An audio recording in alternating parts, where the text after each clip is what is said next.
for Hong Kong's economic growth.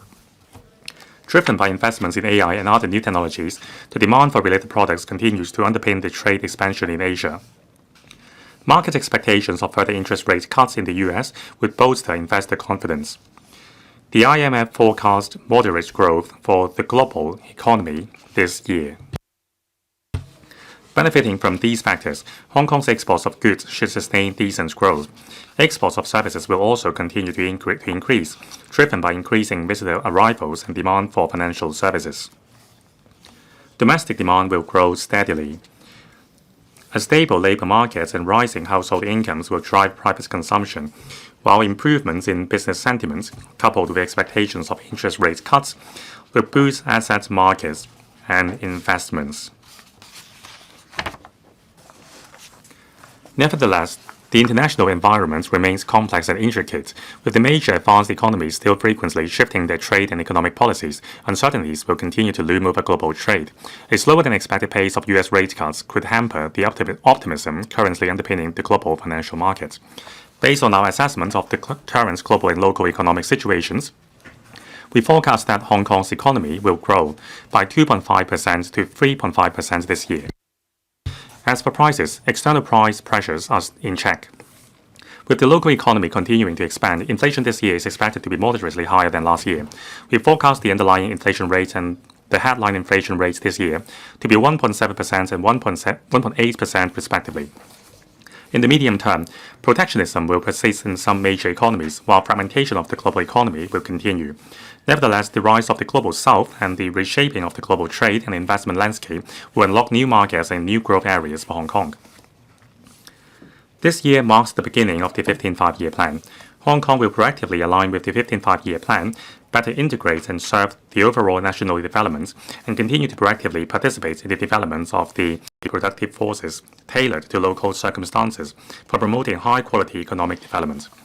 We forecast that Hong Kong's economy will grow on average by 3% per annum in real terms from year 2027 to 2030, with the underlying inflation rate averaging 2% a year. Sustaining momentum and accelerating economic development. Hong Kong's economy has grown for 3 consecutive years, with overall sentiment steadily turning positive. Mega events are drawing visitors to Hong Kong, and international conferences have brought together global political and business leaders, fostering deeper exchanges and collaboration. 1. More buoyant asset markets. The stock market has shown encouraging momentum, with total market capitalization rising to $50 trillion. IPO activities were also vibrant. Sentiments in the residential property market has turned positive.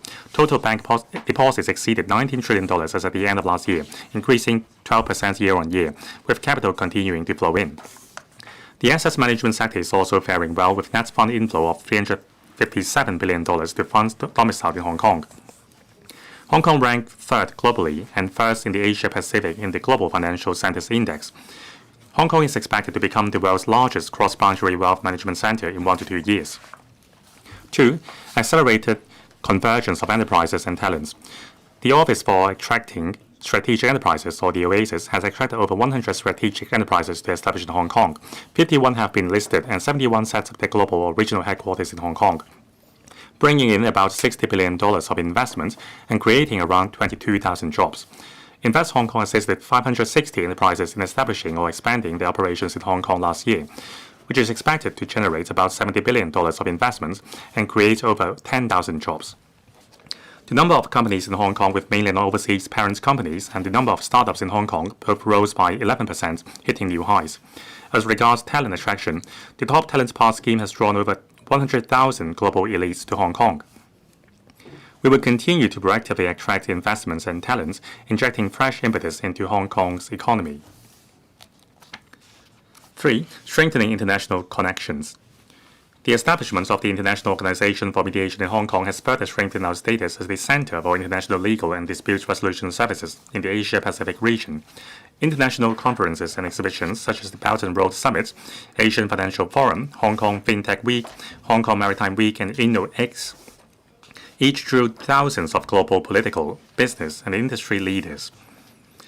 This year, we will sustain our efforts in deepening international connections. For instance, the Asia-Pacific Economic Cooperation Finance Ministers meeting will be held in Hong Kong for the first time. 4. Soaring visitor arrivals drawn by mega events. Visitor arrivals approached 50 million last year, increasing year-on-year by 12%, with non-mainland visitors recording a growth of 15%. Hong Kong boasts an extensive lineup of mega events. The National Games, as well as the National Games for Persons with Disabilities and the National Special Olympic Games, which we co-hosted with Guangdong and Macau last year, enhanced Hong Kong's capability to organize large-scale sports events and deepen integration and collaboration among GBA cities. Less than a year after its commissioning, Kai Tak Sports Park has achieved the highest ticket sales in Asia and ranked third globally for its main stadium, registering the highest gross income of any stadium in Asia. In the coming year, mega cultural and sports events will follow one after another, showcasing our unique glamour. And 5, accelerating the developments of the Northern Metropolis. Being a new engine for long-term development, the Northern Metropolis will inject fresh economic impetus into Hong Kong and support a new South-North dual engine finance INT industry pattern. We are accelerating its development through various measures, including adopting a large-scale land disposal approach in land allocation and expediting the bringing in of enterprises and industries, as well as establishing 2 dedicated companies for Santee Technopole and Hung Shui Kiu Industry Park, respectively. We plan to introduce a dedicated legislation for the NM in the middle of this year. Proactively aligning with the 15 five-year plan. The recommendations for formulating the 15 five-year plan delineates the overall approach, strategic goals, and major initiatives for our country's development in the next 5 years. It is a strategic blueprint for setting out the direction of the full implementation of Chinese modernization. The recommendations also give explicit support to Hong Kong in better integrating into and serving the overall national development, consolidating and enhancing our status as an international financial, shipping, and trade center, while developing into an international INT center and an international hub for high-caliber talents. Hong Kong can contribute in various key areas. 1. Contributing to building a modernized industrial system and accelerating high-level scientific and technological self-reliance of our country. With strong basic research capabilities, Hong Kong possesses unique edge in AI, life and health technology, fintech, as well as new materials and new energy. Being an international financial center, Hong Kong will drive Finance Plus, capitalizing on our financial sector to better serve the real economy and industries with competitive edge, and pressing ahead towards mutual empowerment of finance and INT. In so doing, we can leverage our strengths to serve the country's needs. 2. Proactively participating in our country's developments in promoting high-standard opening up. Hong Kong possesses unique institutional strength under one country, 2 systems. With our efficient aviation, shipping, and logistics services, we serve as a super connector and super value adder to help enterprises go global and bring in external investments, fostering two-way trade and investment. And 3. Bringing together high-caliber talents from across the globe.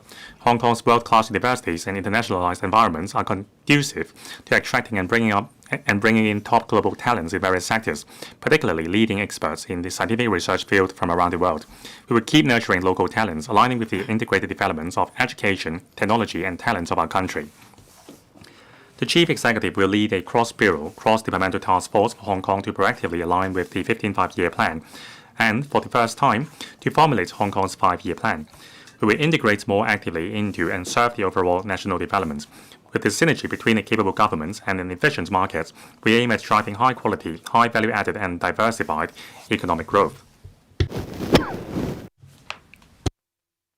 International Innovation and Technology Hub. Technology changes are reshaping the global economic landscape and generating new consumption demand and investments, while fostering the integration of industries across boundaries. Technological innovation is driving industrial innovation profoundly. Hong Kong's strengths in innovative scientific research and commercialization of research outcomes lie in our internationalized qualities, strong research capabilities, support of financial sector, and a rich pool of high-caliber talent. We're stepping up support measures such as computing power, land and capital, together with GBA cities' well-developed advanced manufacturing to enhance our influence as a global source of original innovation. Artificial Intelligence Plus. We're pressing ahead with the industrialization of AI and deepening its integration across various industries while encouraging wider AI application, thereby achieving the target of adoption and utilization by all. Committee on AI Plus and Industry Development Strategy. The application of AI technologies, is swiftly driving the process of industrial transformation. New technologies, new industries, and new products are quickly emerging. I will set up and chair the Committee on AI Plus and Industry Development Strategy to formulate strategies and create favorable conditions for AI to empower the transformation and development of industries. The committee will comprise experts, academics, enterprises, and industry park companies with an initial focus on life and health technology and embodied AI. Empower industries through AI.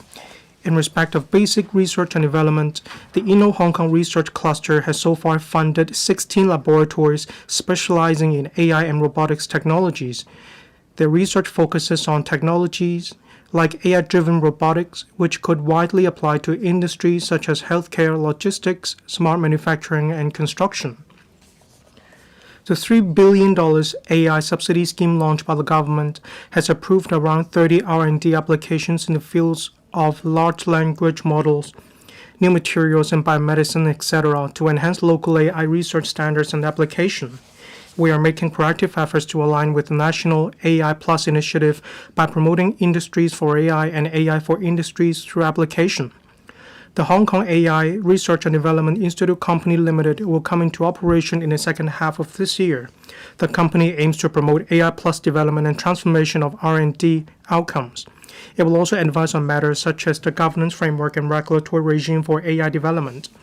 The Hong Kong Monetary Authority and Cyberport have recently started trials for the second cohort of sandboxes, focusing on AI versus AI strategies for promoting secure and responsible AI application in the banking sector.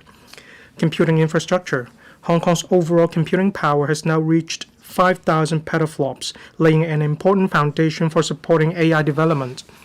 The data facility cluster at Sandy Ridge, which can provide a gross floor area of 250,000 square meters, will further enhance Hong Kong's overall computing power. The tender result of the site will be announced shortly. The cluster will render crucial support for data and computing power required by the use of AI. AI training for all. AI brings new opportunities to society and the job market. The key is to popularize the understanding and use of AI by all levels of society. We will invite public organizations to organize, in collaboration with technology enterprises and tertiary institutions, AI application courses, seminars, and competitions targeting students, young people, and members of the public for enhancing their AI awareness and application skills and to be responsible AI users. We will set aside $50 million to take forward this initiative. In the 2025-26 to 2027-28 triennium, the UGC-funded universities will introduce a total of 27 undergraduate programs related to STEAM, including AI, creative industries, data science, and so on. As regards self-financing post-secondary institutions, AI-related programs will be prioritized for inclusion in the study subsidy scheme for designated professions or sectors starting from 2027-28 academic year. Meanwhile, the Vocational Training Council, that is VTC, also includes AI application in the compulsory modules on information technology for all of its higher diploma programs. The Employees Retraining Board will be upgraded as Upskill Hong Kong, providing various types of skill-based training courses, including AI application, thereby enhancing the competitiveness of the local workforce. The Quality Education Fund has earmarked $2 billion to take forward digital education in primary and secondary schools by offering school-based AI education programs and subsidizing students to participate in related activities. We also provide AI training for teachers. Data utilization. To further enhance the utilization of data within the government, we will allocate additional resources to the Census and Statistics Department to expand its consulting and analysis services on data science for bureaus and departments in order to identify pain points in operations and propose corresponding solutions. The CNSD will also launch a new online platform for interactive data dissemination service next month. Through integrating different types of statistical data, this platform enables enterprises and the public to conduct cross-subject analysis. A natural language data query feature will be introduced into the platform in the third quarter. Empower public services through AI. Various departments are proactively leveraging AI and related technologies to promote digital intelligence for enhancing the standard of public services. For instance, Traffic management. The Transport Department will explore the setting up of a traffic management platform integrating the use of big data analytics and AI, allowing comprehensive monitoring of real-time traffic conditions and enhancing management efficiency. Employment services. To provide better services for job seekers and employers, the Labor Department will optimize job matching with AI. Flood alert. The Drainage Services Department will enhance its smart flood forecast and alert system. Besides, the DSD has developed an AI large vision language model to analyze the images captured by street cameras, thereby speeding up emergency response. And finally, landslide risk assessment. To enhance the landslide warning system, the Civil Engineering and Development Department will consolidate Hong Kong's rainfall data, landslide records, and man-made slope data this year for conducting real-time and dynamic landslide risk assessment. The government has set up the AI Efficacy Enhancement Team to coordinate and steer government departments to apply AI, conduct process re-engineering, and enhance efficiency. We will allocate $100 million for introducing leading technologies from the industry to accelerate digital intelligence transformation of the government. The Civil Service College will work with the Digital Policy Office DPO to provide AI training for civil servants to better grasp the relevant knowledge. Life and health. We are actively advancing the integrated development of life and health technology at upstream, midstream, and downstream levels. On upstream R&D, we will pursue its development through a 1+3 model involving the headquarters of Life and Health Technology Research Institutes to be set up in the Hong Kong Park of the Hetao Cooperation Zone, that is Hetao Hong Kong Park for short, and 3 branches to be set up by universities. In addition, we have set up various R&D centers under the Inno Hong Kong Research Clusters. On midstream outcome transformation, the research, academic, and industry sectors 1+ scheme, that is RACE Plus, has supported a total of 15 projects. As for downstream industries, 3 major I&T parks together host nearly 500 relevant enterprises and nations, creating a vibrant ecosystem. International Health and Medical Innovation Hub, R&D and Transformation of Biomedicine Technology. The GBA International Clinical Trial Institute, situated in the Hetao Hong Kong Park, has launched a collaboration platform with the Shenzhen Park. It provides a one-stop clinical trial support platform that brings together researchers and integrates databases for promoting R&D of biomedicine and vaccines. The International Clinical Trial Academy will be established next year, which will help the mainland's biomedicine technology to go global and attract foreign investments, thereby helping to develop Hong Kong into an international health and medical innovation hub. Cross-boundary medical collaboration. The government established the Real-World Study and Application Center at the end of last year to support pharmaceutical companies and expedite the launch of innovative drugs and medical devices on the mainland and international markets, contributing to the mainland's drug regulatory science system. Development of Chinese medicine. The Chinese Medicine Development Blueprint outlines the vision for Chinese medicine development in Hong Kong with the aim of promoting comprehensive, high-quality, and high-standard development of Chinese medicine. We will inject $500 million into the Chinese Medicine Development Fund for undertaking research, training, and international publicity on strategic themes. The Chinese Medicine Hospital of Hong Kong and the Government Chinese Medicine Testing Institute have started services. The new facilities will help spur the development of CM services, scientific research and innovation and standard setting for showcasing the edge of CM to the world. Development of new industrialization. We actively steer local manufacturers towards smart manufacturing, leveraging technologies such as Internet of Things, real-time data, application of data analytics, advanced human-machine interfaces, and robotics. The new industrialization funding scheme has supported over 120 new smart production lines, drawing in private investments of over $1 billion. Moreover, the new industrialization acceleration scheme aims to encourage enterprises to establish high-end smart production facilities in Hong Kong. 4 projects have been supported so far, involving a total investment of about $2.5 billion, of which more than 70% is private investment. The government will launch the new Industrialization Elite Enterprises Nurturing Scheme this year, supporting targeted high-growth enterprises, contributing to the development of new industrialization with the aim of nurturing emerging and future industry enterprises in Hong Kong. The government is committed to implementing the cooperation agreement on the development of new quality productive forces and the promotion of new industrialization signed with the Ministry of Industry and Information Technology to promote industrial collaboration. We will set aside about $220 million for establishing and Hong Kong the first national manufacturing innovation center outside the mainland. The pilot lines for R&D and trial production of third-generation semiconductors of the Hong Kong Microelectronics R&D Institute will start operation this year to facilitate local semiconductors R&D and upgrading of industries. The new industrialization acceleration scheme has also supported two enterprises developing semiconductor chip technology and equipment with total investments of over $1.5 billion. We are conducting a study on the medium to long-term development of new industrialization in Hong Kong, including emerging and future industries. We aim to accelerate new industrialization and the development of new quality productive forces in the city, enabling us to integrate into our country's overall planning of new industrialization and inject new impetus into the economy. 發展。 We will promote the full integration between technological innovation and industrial innovation through key infrastructures, including the Hotel Hong Kong Park and 17 Technopole.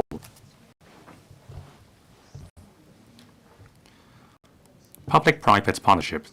One of the keys to realizing the vision of building the NM into a new international R&D city is to release the potential of the underdeveloped private land therein and convert them to industrial space and ancillary facilities, thereby providing staunch support for accelerated development of the real economy and industries. We are exploring ways of further encouraging developers owning land in the NM to collaborate with technology or advanced manufacturing enterprises in submitting joint development proposals to the government. We expect that through tripartite collaboration, relevant land and corporate resources will be channeled towards the target industries for priority developments in Hong Kong. In doing so, the business sector will have greater participation in the I&T transformation of our economy, thereby expediting the NM development through concerted efforts. Hotel Hong Kong Park. Over 60 enterprises have moved into the first two buildings in Phase 1 developments of the Hotel Hong Kong Park, taking up around 80% of floor area. Meanwhile, the planning for Phase 2 development has been completed. The two phases together will provide a total floor area of 2 million square meters. We will seek approval from the Legislative Council to inject a funding of $10 billion to the park company to accelerate the developments of the Hotel Hong Kong Park by engaging the market to speed up the disposal of the remaining land parcels under Phase 1 development, providing key infrastructure, further strengthening support to startups, and establishing a venture fund. We are seeking to facilitate the convenient flow of personnel, materials, capital, and data between the Shenzhen Park and Hong Kong Park. We are also exploring the mainland and the formulation of specific implementation plans to allow cross-boundary flow of research data and biosamples, such as whitelist and green lane mechanisms to streamline entry-exit procedures and approval processes. 17 Technopole. 17 Technopole is an extension of the loop. Together with the Hotel Hong Kong Park, there will be a coordinated development at upstream, midstream, and downstream levels, creating a comprehensive industrial ecosystem. While the loop focuses on R&D, commercialization, and pilot production in the upstream and midstream levels, the 17 Technopole will provide a large piece of land which can help accelerate the commercialization of R&D results and provide industrial space for prototyping, pilots, and mass production. We will establish a dedicated company this year and seek approval from the LegCo to inject $10 billion as initial capital to take forward the development, while leveraging market resources to accelerate the progress. Nurturing and strengthening emerging industries. Low-altitude economy. LAE is a new engine for smart city development and regional integration. The government has completed the first stage legislative amendment exercise and will refine the legislation and regulatory framework on civil aviation to lay the foundation for the development of LAE standardization in the long run, building a competitive LAE ecosystem. Under the first cohort of the regulatory sandbox, 32 projects have conducted trials along their designated routes. Some application scenarios of unmanned aircraft, such as building management and inspection, have already been implemented. Trial projects such as unmanned aircraft system, traffic management system, multiple applications, users, shared platforms, cross-boundary routes, and passenger-carrying flying aircraft will be rolled out in phases from the first half of this year. We are also actively exploring with the mainland to commence trial flights on cross-boundary low-altitude logistics. Aerospace. The recommendation sets out the goal to expedite the development into an aerospace power. The China National Space Administration also proposes facilitating commercial aerospace enterprises to go global in an orderly manner. Hong Kong can help connect the mainland aerospace industry with the global market and provide professional services in areas such as R&D, financing, risk management, and law. Oasis will take the lead to identify aerospace enterprises to develop in Hong Kong. We have already requested the Hong Kong Exchanges and Clearing Limited (HKEX) to review the relevant listing requirements so as to facilitate and attract the listing of aerospace enterprises in Hong Kong. The Hong Kong Space Robotics and Energy Center, established under Inno-Hong Kong, takes part in our country's Chang'e 8 mission. Its multifunctional lunar surface operation robot has entered the spacecraft prototype testing phase, and there would be ground application of such technology. In addition, the Innovation and Technology Fund has allocated over $100 million to support 6 R&D projects from universities. Recently, the TMHK Sat-1 satellite, developed by the Chinese University of Hong Kong and supported by the ITF, was successfully launched and entered into the planned orbit. Low Earth orbit satellites can support the development of high-end industries. We will proactively expand telecommunications infrastructure, streamline the relevant licensing regime, and promote future 6G applications. Autonomous driving.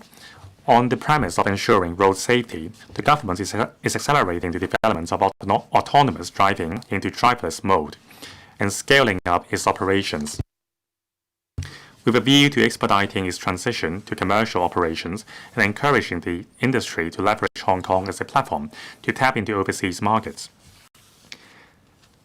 The Airport City Link autonomous transport system, scheduled for operation this year, will become the first commercially operated project in Hong Kong. New materials. The R&D of new materials in Hong Kong is progressing towards commercialization with potential of international ventures. In particular, 2 local startups will set up production lines at Eco Park, Tuen Mun in the middle of this year to upcycle local recyclables into core materials for electricity-free cooling products and acoustic metamaterial products respectively.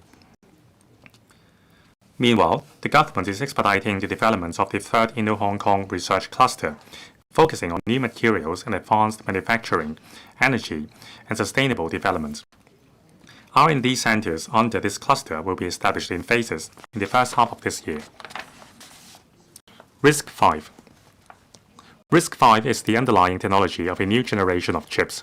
Its open-source nature has overcome the limitations of the closed nature of traditional technology, thereby spearheading a transformative wave of change in the chip design and application on a global scale. The Hong Kong Investment Corporation, or Hong Kong IC, has been actively promoting R&D and industrialization of the RISC-V technology through strategic investments and collaboration with leading enterprises. Initiatives include the establishment of the Hong Kong RISC-V Alliance, which aims at bringing together industries, academia, and the investment sector for cross-industry cooperation in the GBA and international collaboration. Embodied AI. The development of AI has transitioned from large language models towards embodied intelligence capable of interacting with the physical world. The technology and application of different carriers, for instance, robotics, will continue to evolve. This will bring fundamental changes to manufacturing processes, business operation, and our daily lives. Various R&D parks and HAIC also provide support to embodied AI startups. The government will actively promote the development of an ecosystem for embodied AI and application of related products. Quantum technology. Quantum technology can propel an exponential leap in computing power, communication security, and sensing accuracy.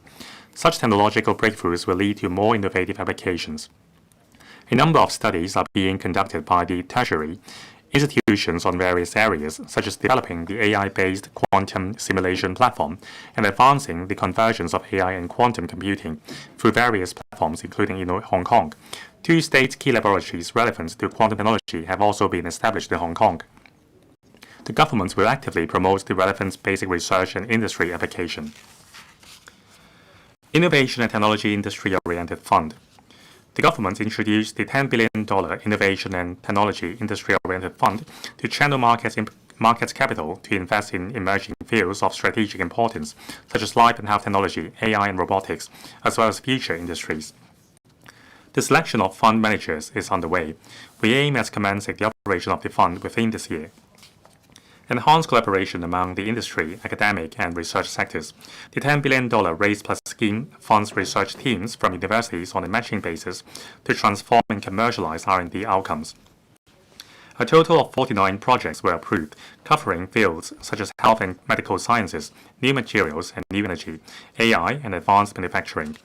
Relevant products will be launched in the market. Review tax arrangements for R&D expenditures. Close economic integration of Hong Kong with the GBA brings about opportunities for cross-boundary scientific collaboration, technology transfer, and the development of emerging and future industries. The government will review and enhance tax arrangements for R&D expenditures. Patience capital. Hong Kong IC. In addition to seeking medium to long-term investment returns for our fiscal reserves, the Hong Kong IC aims to bring in more frontier technology enterprises and patience capital to Hong Kong, as well as promote in-depth collaboration among the government, industry, academia, research institutes, and investors. It also aims to accelerate the establishment of Hong Kong's R&D ecosystem and the development of strategic industry chains. All these will enhance our competitiveness and contribute to the diversified development of our economy. Since its full operation, the Hong Kong IC has invested in over 190 projects spanning various fields, which mainly include hard and core technology, life technology, new energy, and green technology. 10 of the investee companies are already listed in Hong Kong, with a further 20 preparing for listing this year. Every dollar invested by the Hong Kong IC attracted over $8 of long-term capital investment, effectively drawing patient capital from the global market to jointly expedite the development and innovative application of frontier technologies. Considering that the initial capital of the Hong Kong IC of $62 billion has been largely allocated, we will arrange for capital injection in a timely manner to further promote R&D development and industry clustering.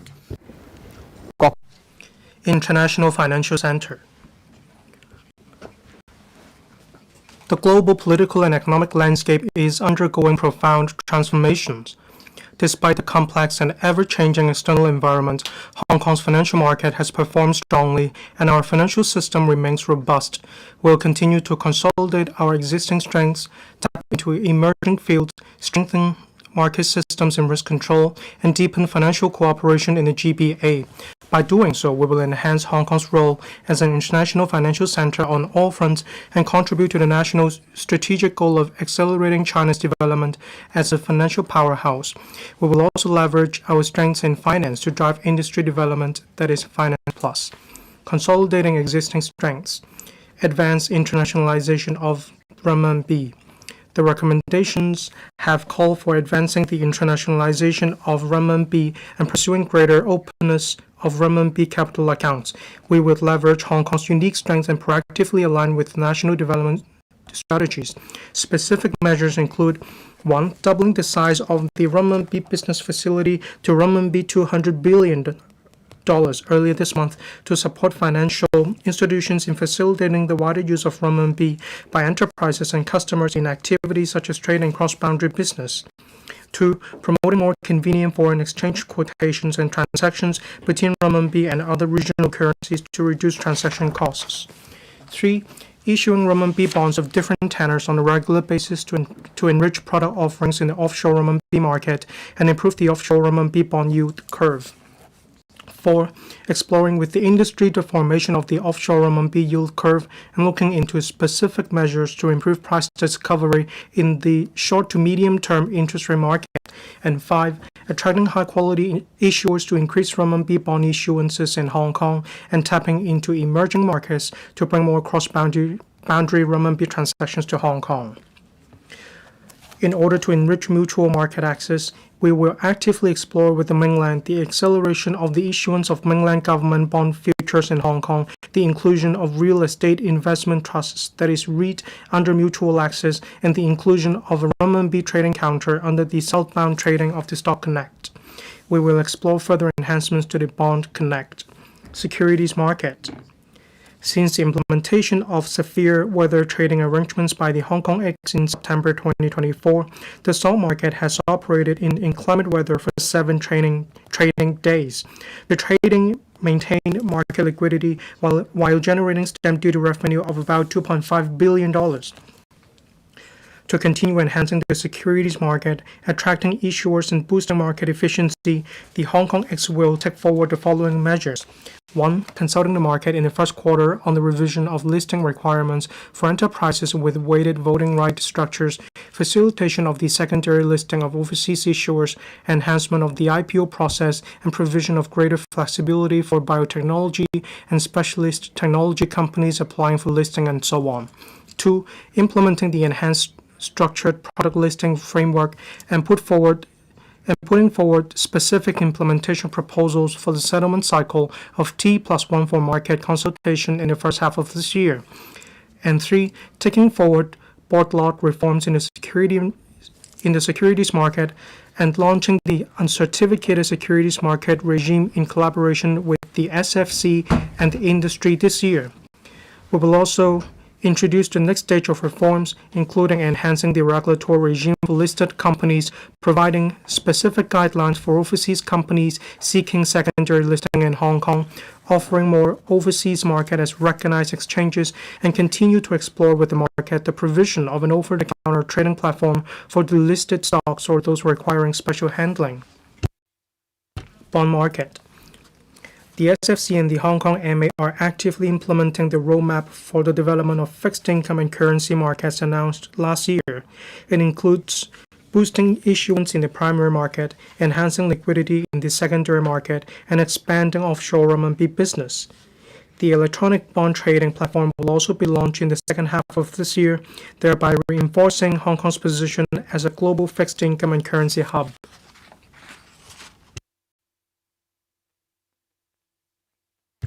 To promote innovation in the bond market, the government issued the third batch of tokenized bonds with an issuance size of $10 billion in the fourth quarter last year.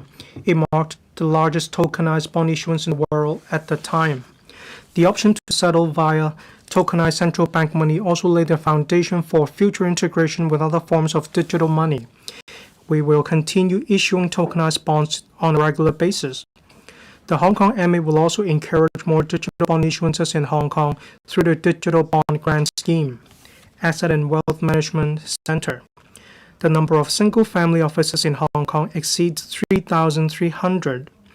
To attract more family offices and funds to set up in Hong Kong, we will enhance our tax regime, including expanding the scope of funds to cover specific funds of one, as well as classifying digital assets, precious metals, specified commodities, and so on, as qualifying investments eligible for tax concessions. We will introduce an amendment bill in the first half of this year in order to effect the implementation from the year of assessment 2025-26. The government and the SFC will continue to promote the development of the REIT market. In addition to seeking early inclusion of REITs under mutual market access, we will introduce an amendment bill this year to enable the privatization or restructuring of REITs. We will also provide a stamp duty waiver for the transfer of non-residential properties into REITs seeking to list. The relevant amendment bill will be introduced in the first half of next year. The integrated fund platform under the Hong Kong X will expand its services this year, covering fund sales, procedures such as payment and settlement to enhance market efficiency and lower transaction costs. Exploring emerging sectors. Corporate treasury centers. We are determined to strengthen the role of Hong Kong as a key base for the establishment of corporate treasury centers and boost the city's appeal as a platform for bringing in and going global. To this end, we will announce a series of enhancement measures in the middle of this year, including providing additional tax incentives and flexibility to CTCs and their associated companies and introducing a pre-approval mechanism. Attracting enterprises to redomicile to Hong Kong. Since the commencement of the company redomiciliation regime last year, The company's registry has approved a total of 22 redomiciliation applications, while about 20 applications are being processed. We will step up publicity to attract more enterprises to set up in Hong Kong. Facilitating asset management by enterprises. To enhance the business environment and facilitate internal restructuring by enterprises, we propose to relax the criteria for stamp duty relief in relation to the inter-group transfer of assets. This would expand the scope of eligible associated body corporates. We will introduce an amendment bill this year, and a new arrangement will apply retrospectively to instruments signed from today. Developing fintech and financial infrastructure. Development of digital assets.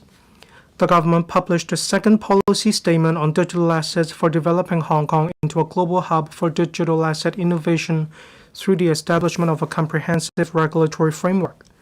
We will introduce a bill this year to establish licensing regimes for, among others, digital asset dealing and custodian service providers.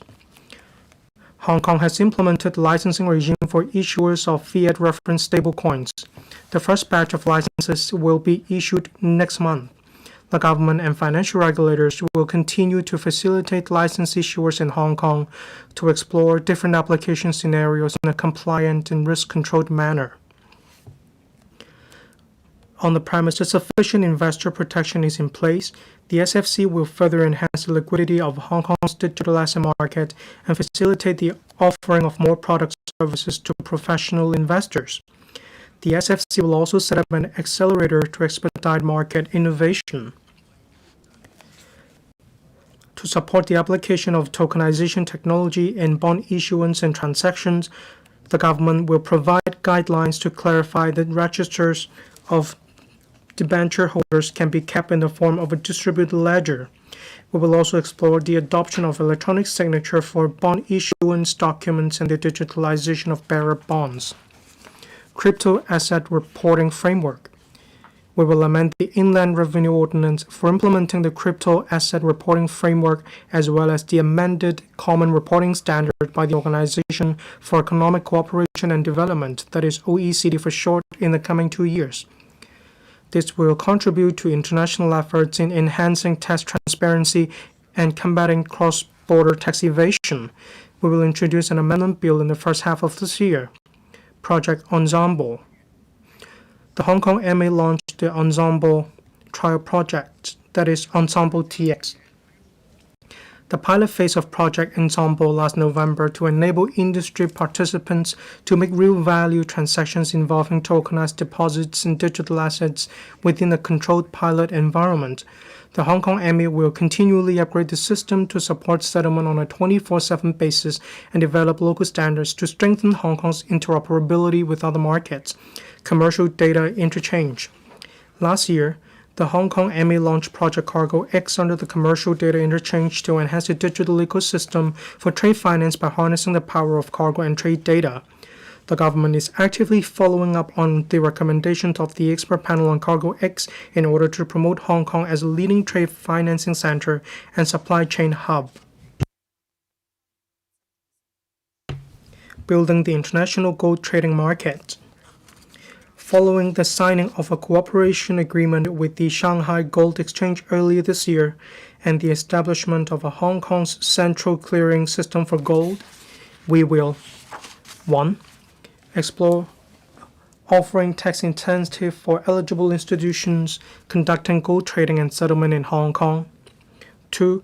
Assisting the industry in setting up an industry-led trade association to consolidate resources, step up promotion, and foster ties with industry stakeholders from around the world. And 3. Help the industry keep abreast of the latest gold market developments, acquire relevant skills, and develop a training framework. Strengthening market systems and risk control. Strengthening market systems. One-stop multi-asset class post-trade securities infrastructure. The Hong Kong MA's CMU OmniClear Holdings Limited, CMU OmniClear, and the Hong Kong X will soon start a study on the establishment of a one-stop multi-asset class post-trade securities infrastructure to cover mainland and Hong Kong equity and debt securities. This will facilitate cross-product and cross-boundary collateral connectivity, enhancing market liquidity and risk management.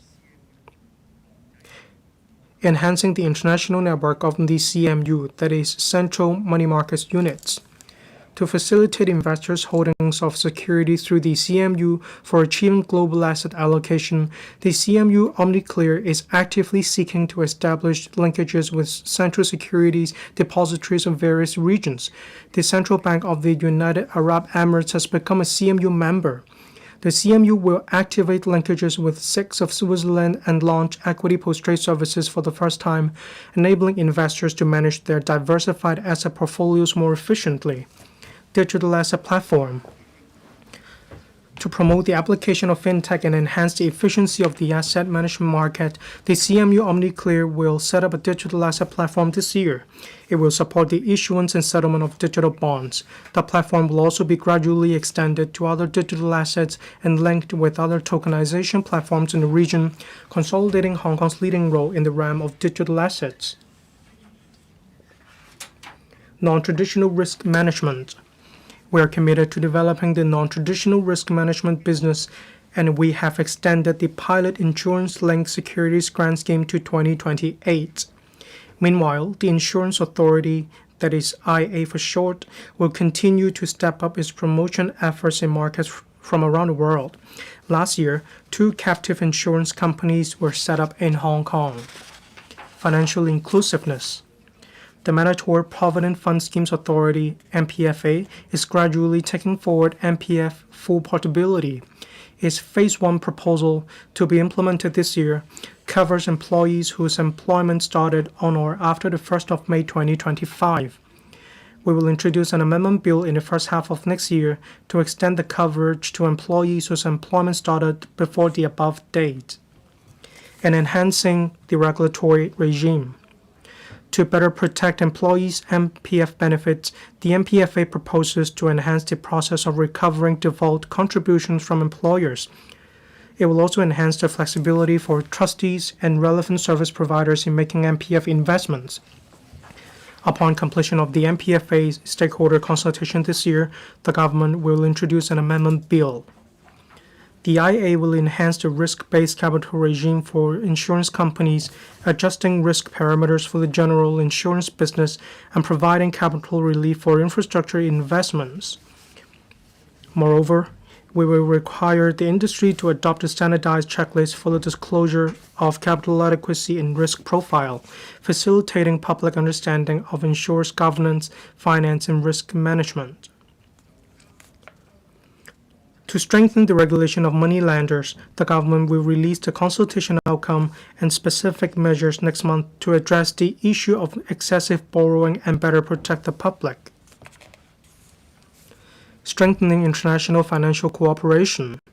The Asian Infrastructure Investment Bank, that is AIIB, announced at the end of last year its plan to set up an office in Hong Kong. The government is proactively facilitating and providing the necessary support.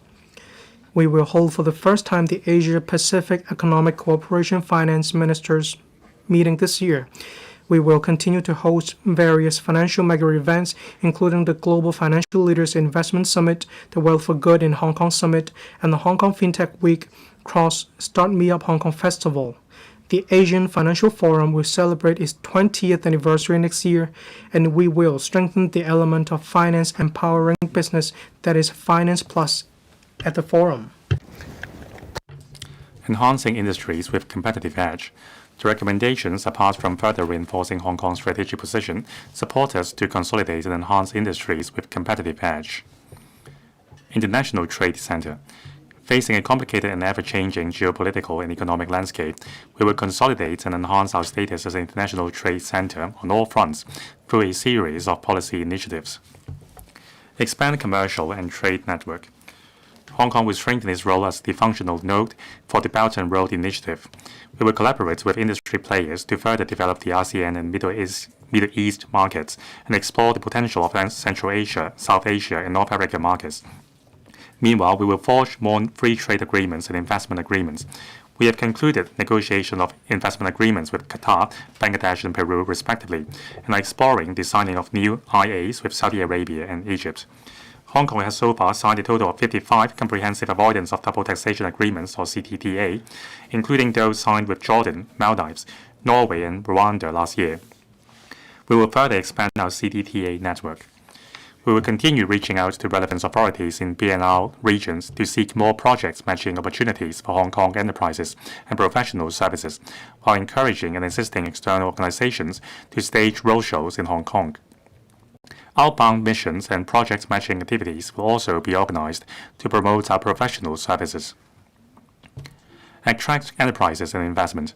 To further attract enterprises to settle in Hong Kong, last year's policy address announced that we would formulate preferential policy packages to promote industries and investment. We have formulated a preliminary framework which would take into account a series of factors, including the enterprise's industry and its technology level, as well as the potential economic contributions and employment opportunities it can bring to Hong Kong. The tools include land grant arrangements, financial subsidies, and tax incentives. The preferential tax rates will be half rates of 5%. We will introduce an amendment bill this year. Tax policy is a key component to economic competitiveness. In view of the evolving global tax environments in recent years, I will establish and chair an advisory committee on tax policy to gather views widely from commercial, industrial, and professional sectors so that Hong Kong's tax policy can reinforce economic development. Support mainland enterprises in going global. As our country is advancing with high-level two-way opening up, more mainland enterprises are actively expanding overseas markets. The Task Force on Supporting Mainland Enterprises in Going Global, or Go Global Task Force, will organize promotional activities to attract mainland enterprises to venture into global markets through Hong Kong. We will also set up a cross-sectoral professional services platform, bringing together Hong Kong's professional services providers in the field of legal services, accounting, financial services, testing and certification, marketing, etc., to support enterprises going global. Support local enterprises. The growing popularity of online shopping and changing consumption patterns have posed challenges to some sectors. The government is enhancing various measures to strengthen the competitiveness of SMEs. The dedicated fund on branding, upgrading, and domestic sales, or BUD fund, has been well received by enterprises. The government will inject $200 million into the fund, raise the funding ceiling of Easy BUD to $150,000 per application, and provide more targeted funding support for enterprises in AI application. The Hong Kong Export Credit Insurance Corporation will introduce a pilot scheme this year to provide protection for SMEs engaging in exports with higher risk buyers. The government will continue providing loan guarantees to enterprises through the SME Financing Guarantee Scheme. We have extended the application period for the 80% guarantee products to the end of March 2028, and also extended the application period for the principal moratorium arrangements to mid-November this year.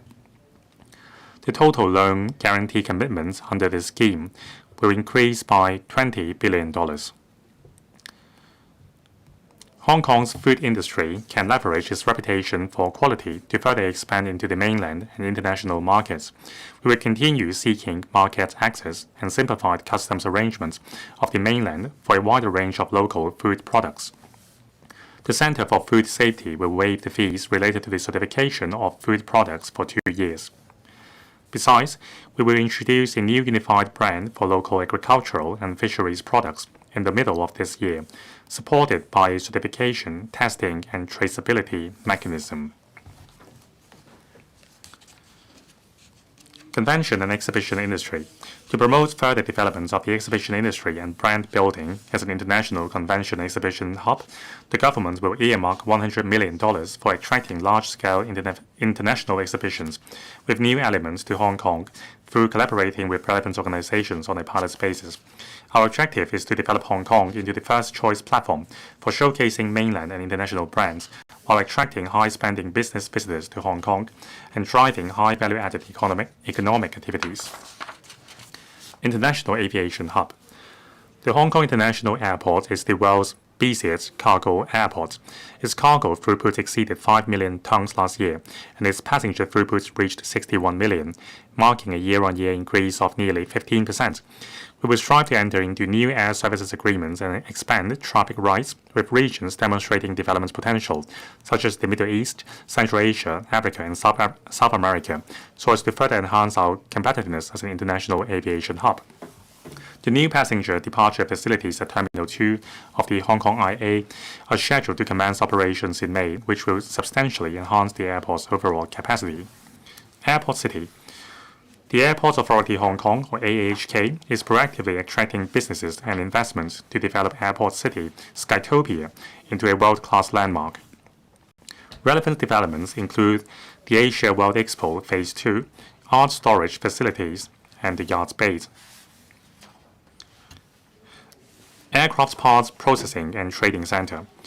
The AAHK is pressing ahead with a leading overseas aircraft services company to provide professional services such as aircraft dismantling and parts recycling in Hong Kong, thereby developing Hong Kong into the first aircraft parts processing and trading center in Asia.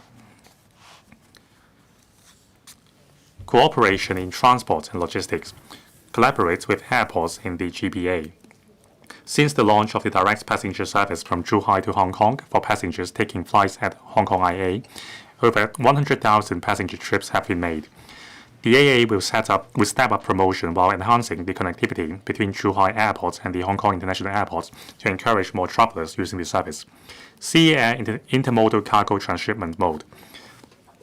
The mode operated by the Airports Authority in collaboration with Dongguan has attracted the participation of 27 airlines and 140 logistics companies. In addition, the construction of the intermodal pier under Phase 1 of the Hong Kong IA Dongguan Logistics Park has been completed. The remaining works are expected to complete within the year, targeted for commissioning in the first half of next year. International Maritime Center. Hong Kong will further align with the national maritime strategic developments and elevate our status as an international maritime center. Meanwhile, we are striving to promote smart logistics and digital transformation in the industry while expanding our cargo hinterland to secure more transshipment cargo. Smart Ports. The newly launched Port Community System provides real-time tracking of sea, land, and air cargo, fostering free flow of information among different industries. In addition, the PCS and Guangdong e-ports are connected to provide value-added services such as one data, multiple declarations. More than 3,000 companies have registered with the PCS. We will continue leveraging the data provided by the PCS to bring greater values to the industry. High value-added maritime services. We will introduce an amendments bill in the first half of this year to enhance tax concession measures for the maritime service industry and provide a half-rate tax concession to eligible commodities traders. All these will further promote the development of high value-added maritime services in Hong Kong. To consolidate Hong Kong's premier position in ship registration, we will introduce an amendment bill this year to revamp the existing ship registration arrangements, including permitting dual registration arrangements to cater for the diverse operating models of international maritime enterprises. Hong Kong Maritime Week. This year marks the 10th anniversary of the Hong Kong Maritime Week. We will organize more large-scale forums and seminars in collaboration with different international maritime organizations, with a view to enhancing Hong Kong's influence as an international maritime center. Green shipping. Develop a green maritime fuel bunkering center. To develop Hong Kong into a green maritime fuel bunkering and trading center, the government will provide port use concessions for vessels powered by green fuel, as well as those carrying green fuels to attract more vessels to bunker green fuel in Hong Kong. An incentive scheme will also be launched for green vessels registered in Hong Kong to encourage green transformation of Hong Kong fleets. All these involve government subsidies of around $34 million. The government will take forward a legislative amendment exercise this year to provide more anchorages for green maritime fuel bunkering operations. Synergy of financial and maritime services. The international maritime industry is undergoing green transformation. Substantial capital investments are needed for building new green vessels or retrofitting existing ones. We will leverage our strengths to promote the co-development of financial and maritime centers. Open up new cargo sources. We are fully committed to establishing a comprehensive rail, sea, land, river intermodal transport system connecting the inland region, striving to channel more inland cargo for exports through Hong Kong. The relevant legislation will be amended within this year to extend the current arrangements under the Air Transshipment Cargo Exemption Scheme to other sea transshipment and sea-air transshipment modes. Smart logistics. To develop Hong Kong into an international smart logistics hub, the government will launch the Future Innovative Logistics Acceleration Scheme this year to drive the transformation of the industry and enhance the interconnectivity of logistics data with a view to increasing the competitiveness of the logistics industry. Modern Logistics Cluster. The Hung Shui Kiu Hajun New Development Area is connected with the Qianhai Cooperation Zone and will become the center for modern services in the NM. The government has reserved about 32 hectares of land for developing a modern logistics cluster and will invite expressions of interest from the industry for the development of the first site this year. International Legal and Dispute Resolution Services Center, International Legal Hub. The Department of Justice (DOJ) is preparing for the development of the Hong Kong International Legal Service Building as a new landmark of International Legal Hub, which will be home to the headquarters of the Hong Kong International Legal Talents Training Academy and International Legal and Dispute Resolution Services institutions and so on. The preparatory works will commence this year. The DOJ will continue to attract international legal and dispute resolution services institutions to establish offices in Hong Kong. Amongst them, the International Institute for the Unification of Private Law, that is UNIDRA, will establish its Asia-Pacific Liaison Office in Hong Kong this year, strengthening the promotion of mediation and arbitration services. The government will strengthen the regulatory framework for accreditation and disciplinary matters of the mediation profession in Hong Kong and will take forward the legislative exercise this year, developing a sports dispute resolution system. We have launched the pilot scheme on sports dispute resolution to advance Hong Kong's development as an international center for sports dispute resolution. Strengthening professional collaboration. The Hong Kong Professional Services Go Global platform, initiated by the DOJ, was officially launched at the end of last year to work with our professional services sectors in supporting mainland enterprises to go global with Hong Kong as their preferred platform. Regional Intellectual Property Trading Center. Hong Kong is actively fulfilling its role as a regional intellectual property trading center. We will refine the associated tax regime and institutional framework, nurture talent, leverage our strengths in professional services in order to boost economic development through driving IP trading and financing. Tax deduction arrangements. We are consulting the trade on tax deduction arrangements for capital expenditure incurred for purchasing IP or the rights to use IP. We plan to introduce an amendment bill this year. Reducing costs will facilitate more relevant trading facilities, which would be conducive to the development of knowledge-intensive industries and could reinforce Hong Kong's position as a regional IP trading center. IP Financing Sandbox.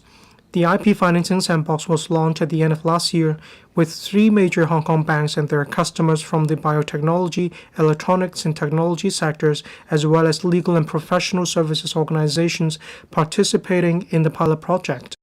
The Commerce and Economic Development Bureau and the Intellectual Property Development will, together with the Hong Kong MA, closely monitor the operation of the sandbox and will make follow-up arrangements. Patent valuation support. The Hong Kong has earmarked $28 million to support the Hong Kong Technology and Innovation Support Center in providing I&T enterprises with patent evaluation based on Guobiao, GB, and implementing the 2-year pilot patent valuation support scheme to assist I&T enterprises for conducting valuation of their patent assets. Patent examination.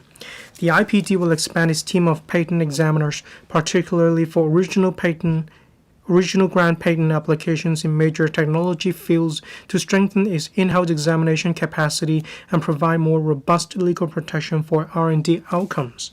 Talent training. Together with the VTC, the IPD will roll out a 2-year pilot program and establish the Intellectual Property Academy to provide on-the-job training linked to the qualifications framework. We have earmarked $52 million for the project, which is targeted to start at the end of this year. Business matching. With a robust IP protection regime and professional expertise, Hong Kong can provide comprehensive support to mainland enterprises.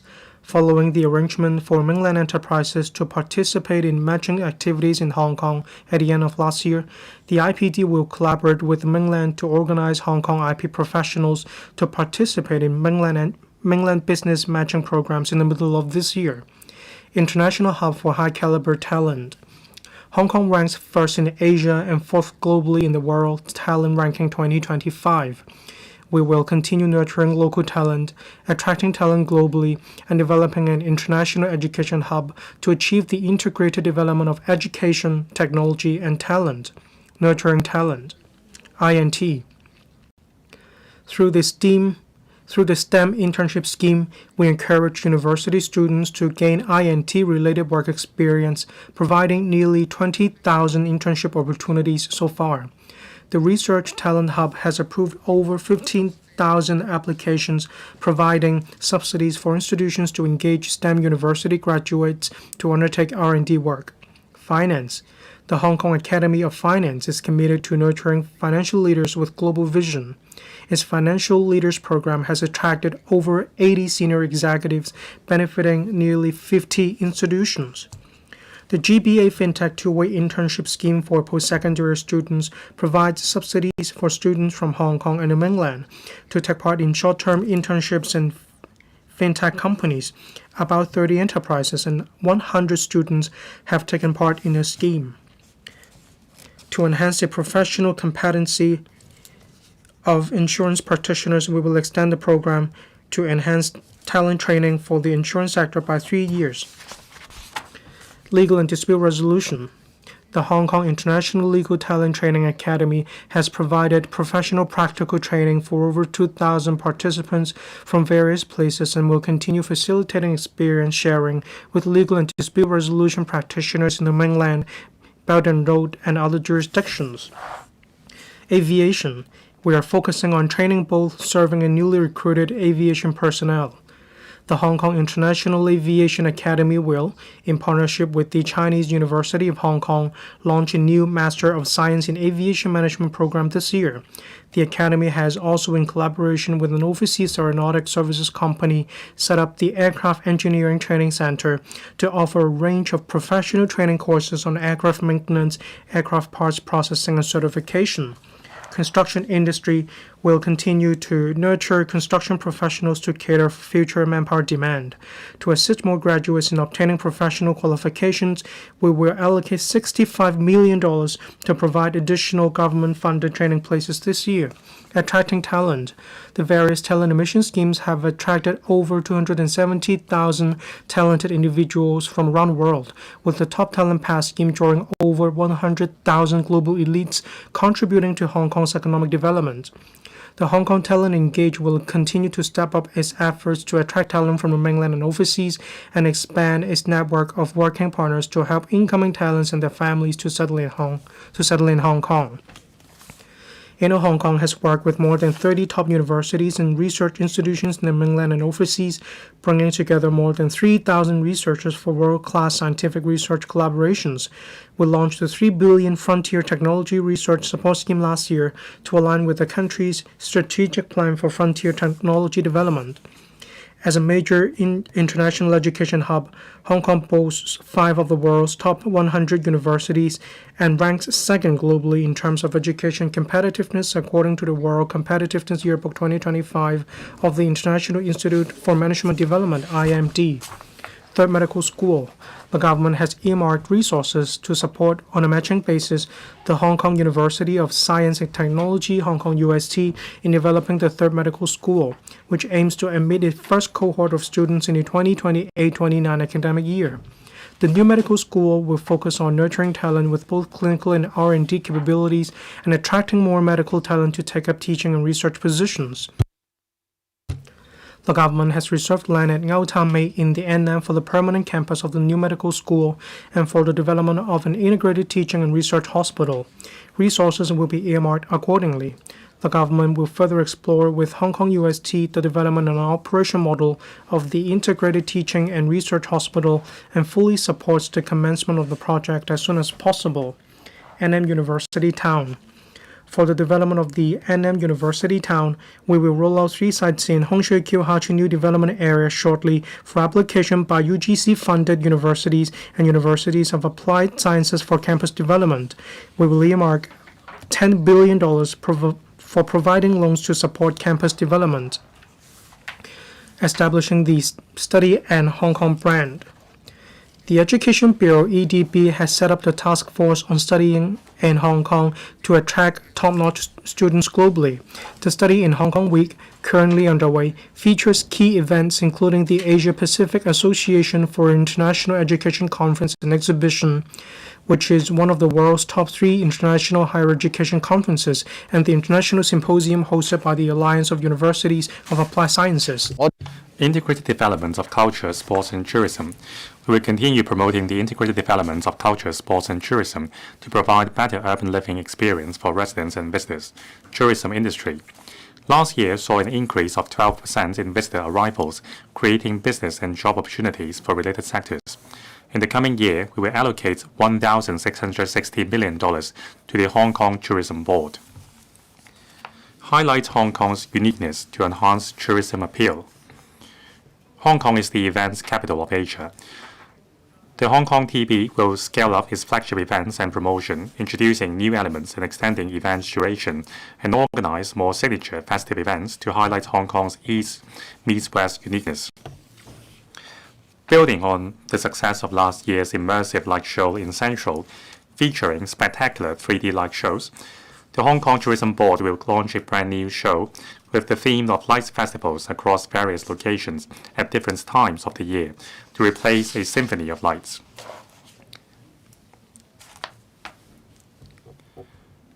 Attract high-end overnight visitors. The Tourism Board will draw more overnight visitors by stepping up marketing efforts in source markets with potential, including mainland cities outside Guangdong, as well as emerging markets such as ASEAN and the Middle East. We will also proactively promote the hosting of a wider range of conferences, exhibitions, and incentive travel events in Hong Kong. The number of ship calls to Hong Kong reached 189 last year, representing a year-on-year increase of 26%. The Tourism Board will further attract more international cruises to include Hong Kong in their itineraries. We will continue strengthening cooperation with the GPA and other mainland provinces and municipalities, and exploring with airlines to offer multi-destination flight itineraries so as to attract more overseas visitors to Hong Kong and the mainland. Revitalize historic buildings. Historic buildings embody the city culture of Hong Kong. We have implemented 24 revitalization projects, with 4 having won international awards. We have also provided subsidies for maintenance works of more than 80 private historic buildings. We will earmark an additional funding of $1 billion for the Built Heritage Conservation Fund to continue taking forward the relevant work. Enhance the harbourfront.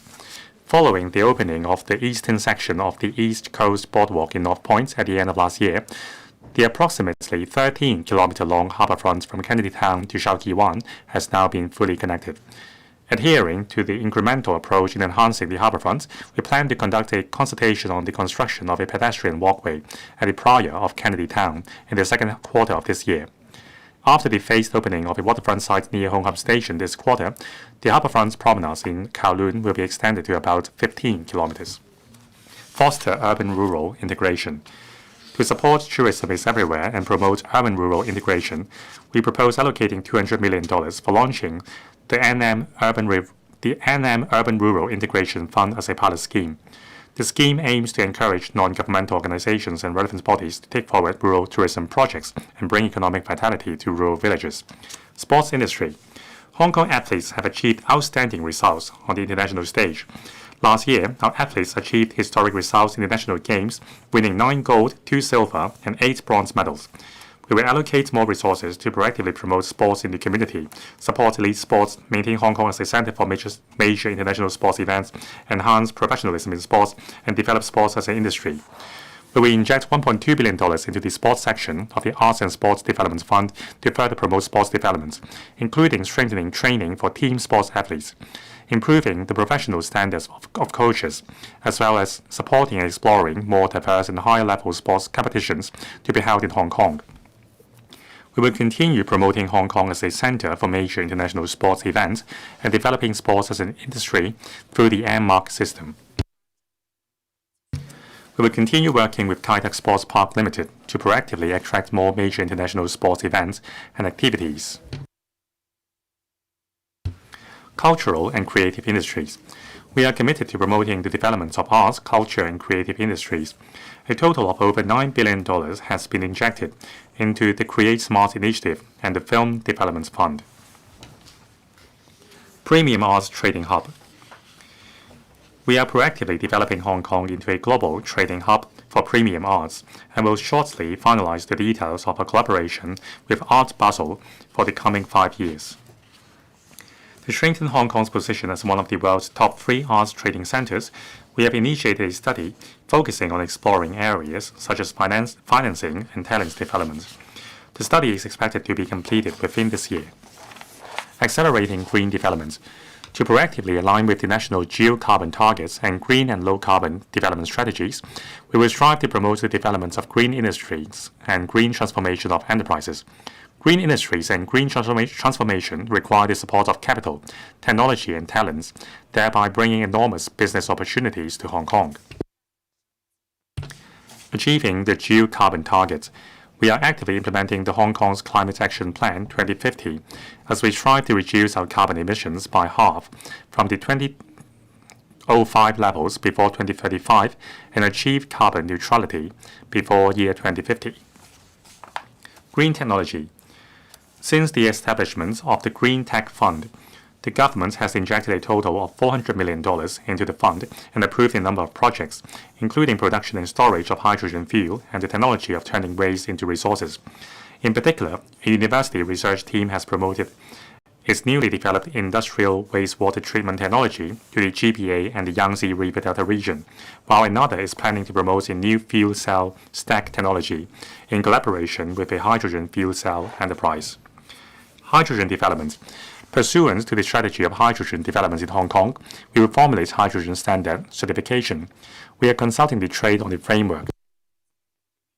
We will view the establishing a certification system that connects with both the mainland and the world, building Hong Kong into a demonstration platform for the export of green and low-carbon hydrogen technologies and products. We will host the Hydrogen Week in May to foster international exchanges and organize visits to the mainland on the development of hydrogen applications for overseas experts. Green finance.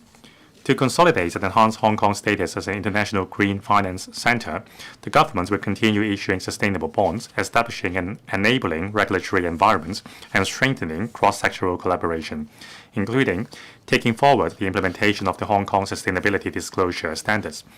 The Accounting and Financial Reporting Council is consulting the public on the proposed regulatory framework for assurance. The HKMA has been refining the Hong Kong taxonomy for sustainable finance to more effectively address the financing needs of relevant projects, thereby expediting low-carbon transition in the region.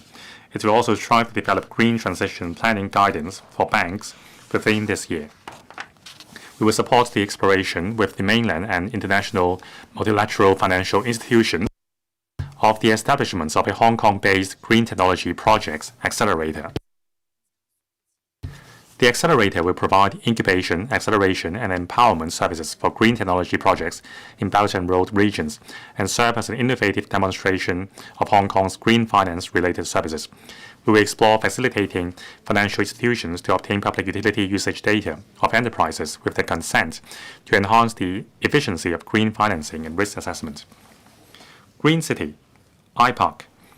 iPark 1, Hong Kong's first waste-to-energy facility for treating municipal solid waste, has gradually commenced operation since the end of last year. Upon full operation, the facility can process 3,000 tons of municipal solid waste per day and export over 400 million kilowatt-hours of electricity to the power grid per year, sufficient to power 100,000 households. With the planned iPark 2, Hong Kong is progressing steadily towards the target of zero landfill and carbon neutrality. Waste reduction and recycling. Starting from the next financial year, the government will earmark resources for launching a 5-year plan to enhance and upgrade recycling infrastructure in 3 areas. First, expanding the recycling network by gradually transforming green at community into round-the-clock self-service recycling facilities. Second, extracting valuable materials from waste and turning them into raw materials for making green products through the use of technology. And third, building a smart recycling network logistics system to enhance its cost effectiveness and efficiency. Electric vehicles, or EV. We will continue promoting the use of EVs. The first registration tax, or FRT, for electric commercial vehicles, electric motorcycles, and electric motor tricycles will continue to be waived in full until the end of March 2028. Given the maturity of technology, ample supply, more choices of vehicle models, and reduced prices, the current FRT concession arrangements for electric private cars will not be extended beyond its expiry at the end of March this year. The Environment and Ecology Bureau will announce the details in due course. Sustainable development of agriculture and fisheries industries. We are sustaining our efforts in taking forward the blueprint for the sustainable development of agriculture and fisheries. For the fisheries sector, the modernized marine fish culture farms at Wangshuk Kok Hoi and Myers Bay new fish culture zones have commenced operation. R&D of fish fry and development of processing facilities for local fisheries products will continue to be supported by the Sustainable Fisheries Development Fund. For agriculture, we will select an operator in the first half of this year to construct and operate the first multi-story, environmentally friendly pig farm in Lo Wu. Land and housing supply. Northern Metropolis. The Northern Metropolis plays a pivotal role in driving Hong Kong's social and economic development and enhancing our competitiveness. The government is pressing ahead with the development of the NM, which would provide ample room for the development of housing, I&T sector, as well as other industries. Land development and infrastructure. The first batch of site formation works for the I&T land in Santi Technopole and university land in Hung Shui Kiu will be completed within this year. We will seek funding approval from the LegCo in year 2026-7 for kick-starting projects such as the site formation and engineering infrastructure works for Ngau Ta Mei NDA and Stage 2 of Santi Technopole Phase 1 development, as well as construction of the government's joint user complex in Kutong North. The Hung Shui Kiu Industry Park Company Limited was established last month. It will develop and operate around 23-hectare industry land in Hung Shui Kiu through direct participation and public-private partnership with a view to bringing in more industries in an accelerated manner. We plan to seek funding approval from the LegCo for injecting an initial capital of $10 billion to support its initial operation and development needs, thereby facilitating its operation to commence by the middle of this year. Multi-pronged development approach. We are accelerating the development of the NM with an innovative mindset. For instance, the large-scale land disposal approach is adopted to expedite the granting of land in NDAs, and tenders are being invited for the first pilot area in Hung Shui Kiu Ha Chun. We have also introduced flexible land premium payment arrangements, such as allowing the offsetting of land premium by surrendering land in the NM to be resumed by the government, as well as staged payments of land premium. Together with measures such as adoption of the pay-for-what-you-build approach for assessing premium based on the actual gross floor area and the intended use, and provision of longer-term government tenancies, these arrangements can alleviate the cash flow pressure on enterprises and the uncertainties they face when pursuing land development. We will continue making appropriate land disposal and financing arrangements for the industry sites and major development projects in the NM, and stepping up efforts to attract enterprises and investments with a view to encouraging high-quality enterprises to establish in the NM. Dedicated legislation along with administrative measures. We will shortly conduct public consultation on the proposal to introduce a dedicated legislation to accelerate the development of the NM. Our aim is to introduce the bill in the middle of this year. In addition, the NM Project Supervision Office will expedite large-scale private development projects in the NM by strengthening coordination and imposing time limits on the approval process. These administrative arrangements are also applicable to development projects outside of the NM. Land supply. We will make available land for the production of about 98,000 private housing units in the next 5 years. The land sale program for the coming year will include 9 residential sites. Together with railway property development projects, projects undertaken by the Urban Renewal Authority, as well as private development and redevelopment initiatives, the potential land supply for the whole year is expected to have a capacity for providing around some 22,000 units. I would like to emphasize that for the steady development of the market, the specific land sale arrangements will be announced on a quarterly basis after careful consideration of market conditions and other relevant circumstances. In view of the vacancy rates in the non-residential property market, the supply and demand, the government will not put up general commercial sites for sale in the coming year. In addition, the Hong Kong IC will collaborate with regional and international long-term capital to channel funds into high-quality commercial property projects that align with Hong Kong's industrial positioning and match them with enterprises from target industries. Separately, the Development Bureau is inviting the market to submit expressions of interest for post-secondary student hostel development on 3 sites.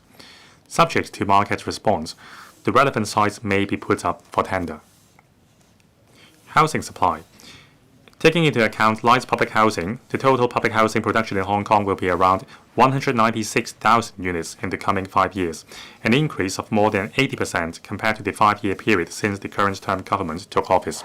Around 9,500 light public housing units were built and commissioned last year.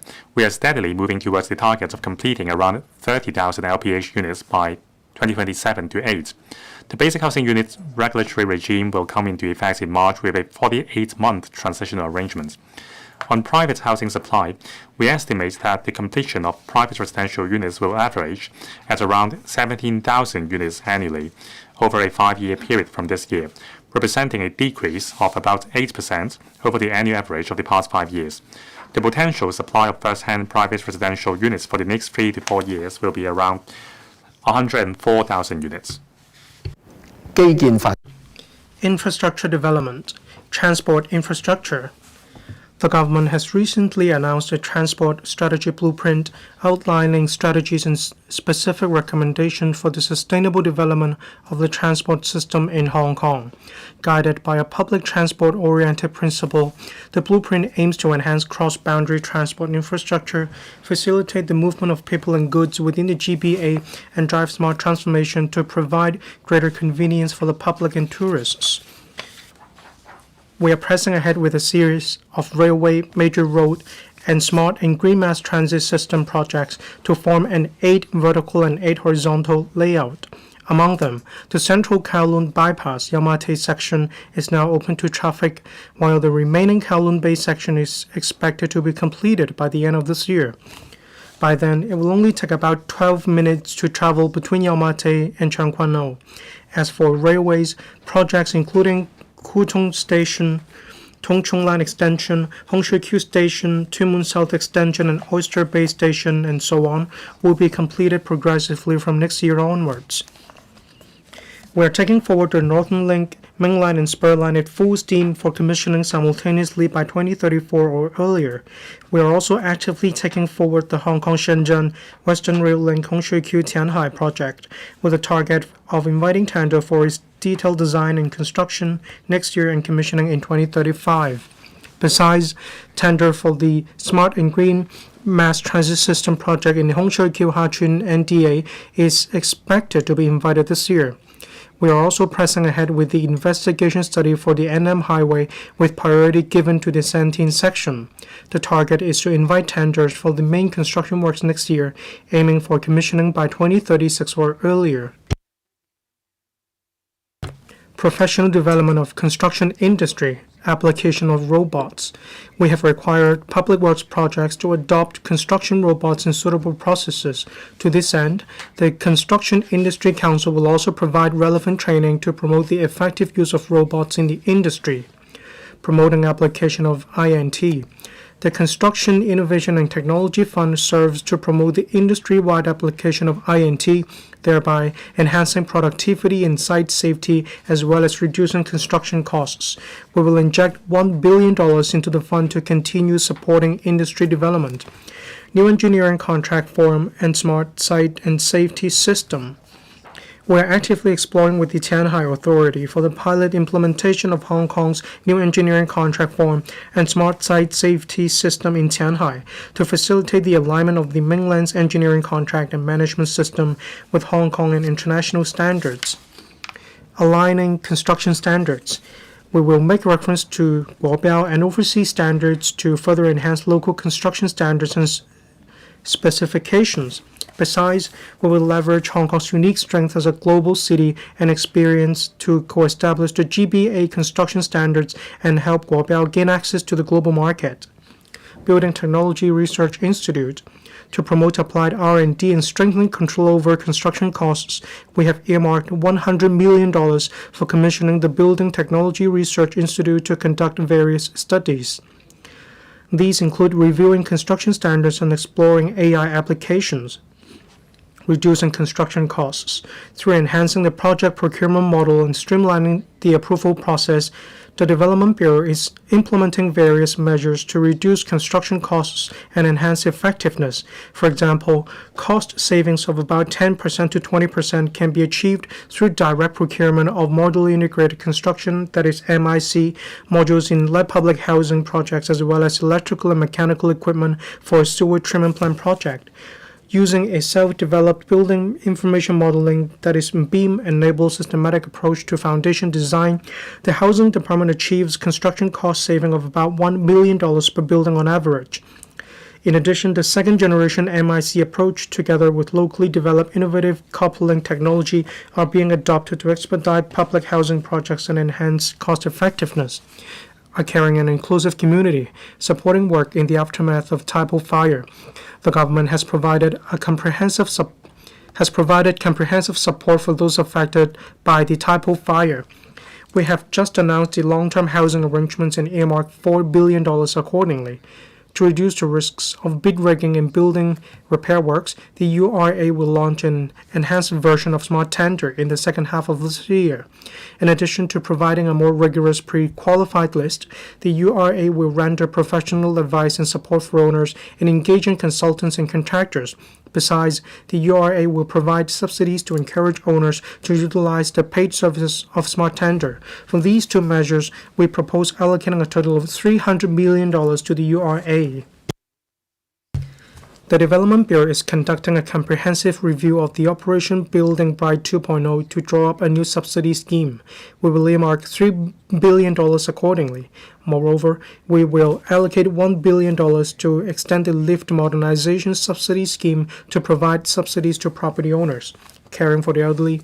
From the next financial year onwards, the government will increase the number of community care service vouchers for the elderly by 4,000 to 16,000, and the number of residential care service vouchers for the elderly by 1,000 to 7,000, involving an estimated full-year expenditure of $1.2 billion and $1.97 billion respectively.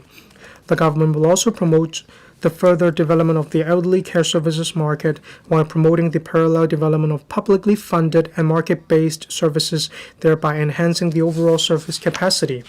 The government has been supporting cross-boundary elderly care. Starting this month, the residential care services scheme in Guangdong has included 2 more residential care homes for the elderly, resulting in a total of 26 RCHEs covering all 9 cities of the GBA. The 2-year pilot medical subsidy arrangement was also launched at the end of last year.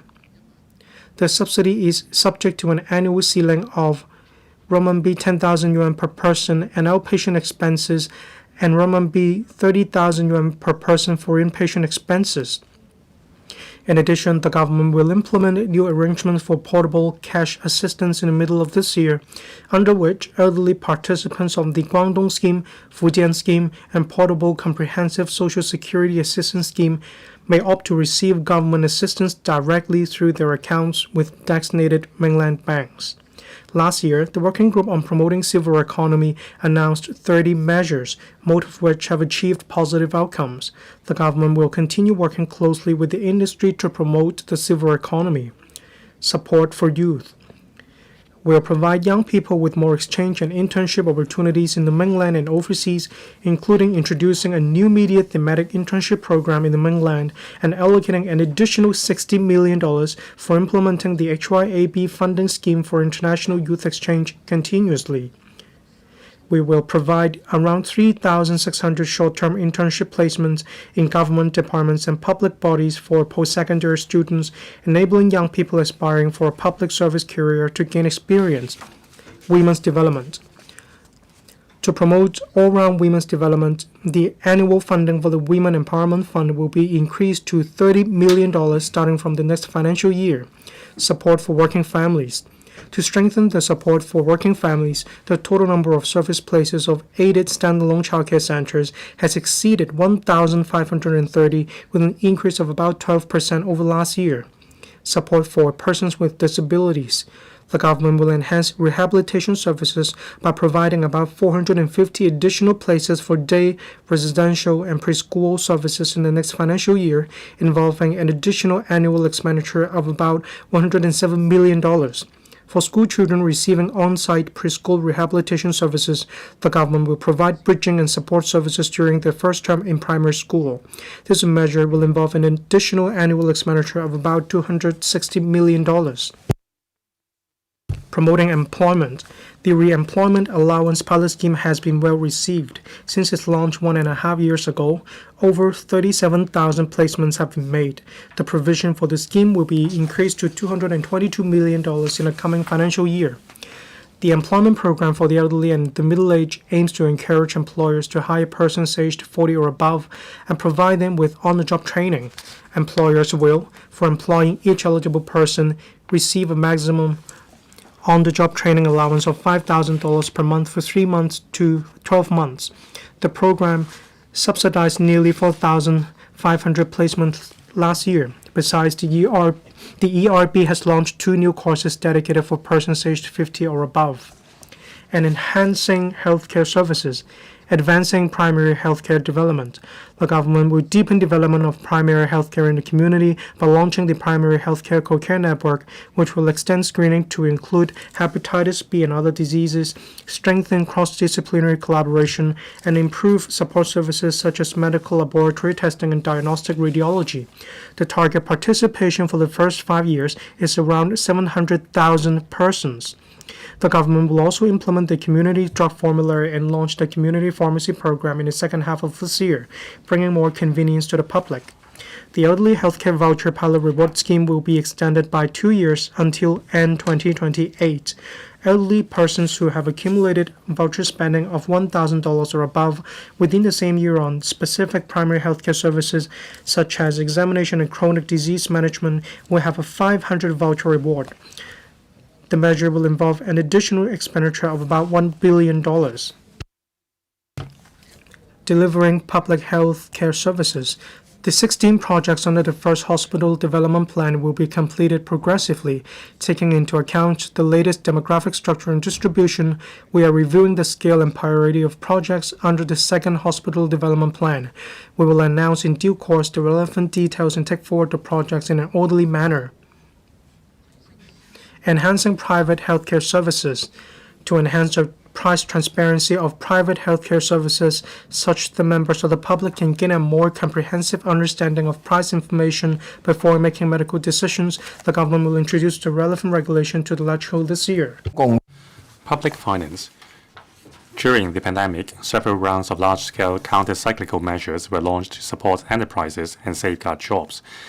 These measures, though successful in stabilizing the economy and protecting people's livelihood, have led to fiscal deficits in the past few years.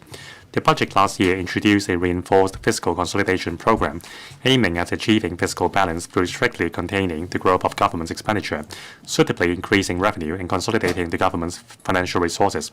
In addition, the scale of bond issuance would be enlarged. Last year, we set the target of attaining surpluses in the operating accounts from year 2026 to 7 onwards, and the consolidated accounts in year 2028 to 9 respectively. Over the past year, we have been fully committed to implementing the fiscal consolidation program. As a result of the robust stock market and an accelerated economic growth, revenue from stamp duties and profits tax has increased by nearly $50 billion in total compared to the original estimates. In year 2025-6, the operating accounts will return to a surplus ahead of schedule, while the consolidated accounts will be broadly balanced after taking into account the net proceeds from bond issuance. In the medium term, the operating accounts will register a surplus throughout the period from year 2026-7 to 2030-31. The capital accounts will nevertheless still record a deficit annually, mainly due to a high level of capital works expenditure. As infrastructure projects are an investment in Hong Kong's future, we will meet the financing needs by suitably increasing bond issuance. During the period, fiscal reserves are expected to gradually increase to over $700 billion. Overall, our public finances have seen significant improvement. The government has been upholding the principle of keeping the expenditure within the limits of revenues as enshrined under Article 107 of the Basic Law. We are striving to achieve fiscal balance in the economic cycle and ensure the resilience and sustainability of public finances. Following through the fiscal consolidation program, we will continue implementing the reinforced fiscal consolidation program put forward in last year's budget. Key principles are as follows. 1. To focus on strictly controlling government expenditure, supplemented by increasing revenue. 2. To maintain the competitiveness of Hong Kong's simple and low tax regime, and to avoid raising tax rates substantially or introducing new taxes. And 3. To uphold the user pays and the affordable users pay principles as far as practicable in increasing revenue. Strictly containing the growth of operating expenditure. We will continue strictly containing the growth of the government's operating expenditure. Bureaus and departments will make sustained efforts to review their resource allocation and work priorities and provide public services with better cost effectiveness through consolidating internal resources, streamlining procedures, and leveraging technology. We will take forward the productivity enhancement program as planned. On the premise that comprehensive social security assistance, or CSSA, social security allowance, and statutory expenditures will not be affected, the government's recurrent expenditure will be cut by 2% in both year 2026-7 and 2027-8, delivering further savings of about $7.8 billion and $15.6 billion, respectively, over year 2025-6. The civil service establishment will be reduced by 2% in each of the coming 2 financial years to an estimated level of about 188,000 posts by the 1st of April 2026, resulting in a cumulative deletion of over 10,000 posts within this term of government. Regarding the 2026-7 civil service pay adjustment, the government will conduct the pay trend survey in accordance with the established mechanism. The Chief Executive in Council will then make a decision, having due regard to the 6 factors. Increasing revenue. On increasing revenue, we will uphold the affordable users pay principle in implementing the following measures. 1. The raise of stamp duty on residential property transactions valued above $100 million will be raised from 4.25% to 6.5%, affecting about 0.3% of residential property transactions. It is estimated that revenue will increase by about $1 billion per annum. This measure will take retrospective effect from tomorrow upon passage of the amendments bill by the Legislature. And 2. Last year, we amended the Inland Revenue Ordinance to implement OECD's package by imposing the global minimum tax and implementing the Hong Kong minimum top-up tax on large multinational enterprise groups with an annual consolidated revenue of or about 750 million euros. This measure is expected to bring in an additional tax revenue of of about $15 billion for the government annually starting from year 2027 to 8.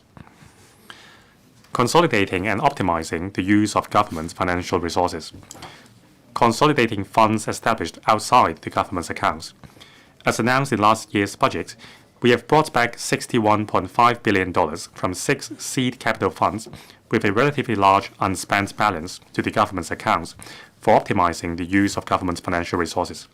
I have also instructed various policy bureaus to conduct a full review of the remaining 36 purpose-specific funds established outside the government's accounts. After carefully assessing the individual circumstances of the funds, we propose 1. Revising the financial arrangements of 4 funds to bring back their unspent balances on the premise of supporting their operations in the next 5 years. 2. Closing a fund which has accomplished its policy objectives and 2 funds for which objectives can be met more effectively under the established funding mechanism and bringing back their unspent balances. 3. Consolidating 6 funds into 3 for enhanced efficiency in the use of resources. And 4. Maintaining the financial arrangements of the remaining 23 funds. The above measures are expected to bring back about $15.8 billion to the government's accounts in year 2026-7. Transferring the accumulated surplus of the bond fund. The bond fund, established in year 2009 outside the consolidated account, aims to support the issuance of bonds, including silver bonds, I-bonds, and alternative bonds under the government's bond program. Since 2024, silver bonds have been issued under the infrastructure bond program instead, with the proceeds being credited to the Capital Works Reserve Fund. The majority of bonds issued under the government's bond program will be held to maturity for redemption by the end of this year. By the end of March, the balance of the bond fund is estimated to be about $150 billion, with an accumulated surplus of about $37 billion after deducting outstanding bond balances and interest payments, etc. To optimize the use of the surplus of the bond fund, the government will introduce a resolution to the Legislature to enable the transfer of the accumulated fund surplus to the consolidated account in year 2026-7. Transferring investment income of the exchange fund. The exchange fund achieved record-breaking performance last year, delivering an investment income of $330 billion. As at the end of last year, the total value of assets under the exchange fund exceeded $4.1 trillion, which would suffice to maintain monetary and financial stability in Hong Kong. On the premise that the exchange fund's function to maintain the stability and integrity of the local monetary and financial systems will not be compromised, I propose, under the exchange fund ordinance, transferring $75 billion in each of the coming 2 financial years, totaling $150 billion from the exchange fund to the Capital Works Reserve Fund in support of the Northern Metropolis and other infrastructure projects. Bond issuance. Last year's policy address announced that the government would earmark an additional $30 billion in the next 2 to 3 years to increase expenditure on works projects for driving sustained economic development. The government's capital works expenditure is estimated to be about $128 billion for year 2026-7. Capital works expenditure will remain at a similar level during the medium-range forecast period. The government has since 2019 and 2024 issued green bonds and infrastructure bonds respectively. Issuing bonds allows the government to invest in infrastructure while diversifying the development of the local bond market. As the government will accelerate the development of the Northern Metropolis and other public works projects relating to the economy and people's livelihood, we plan to raise the total borrowing ceiling of the 2 bond programs from $700 billion announced last year to $900 billion.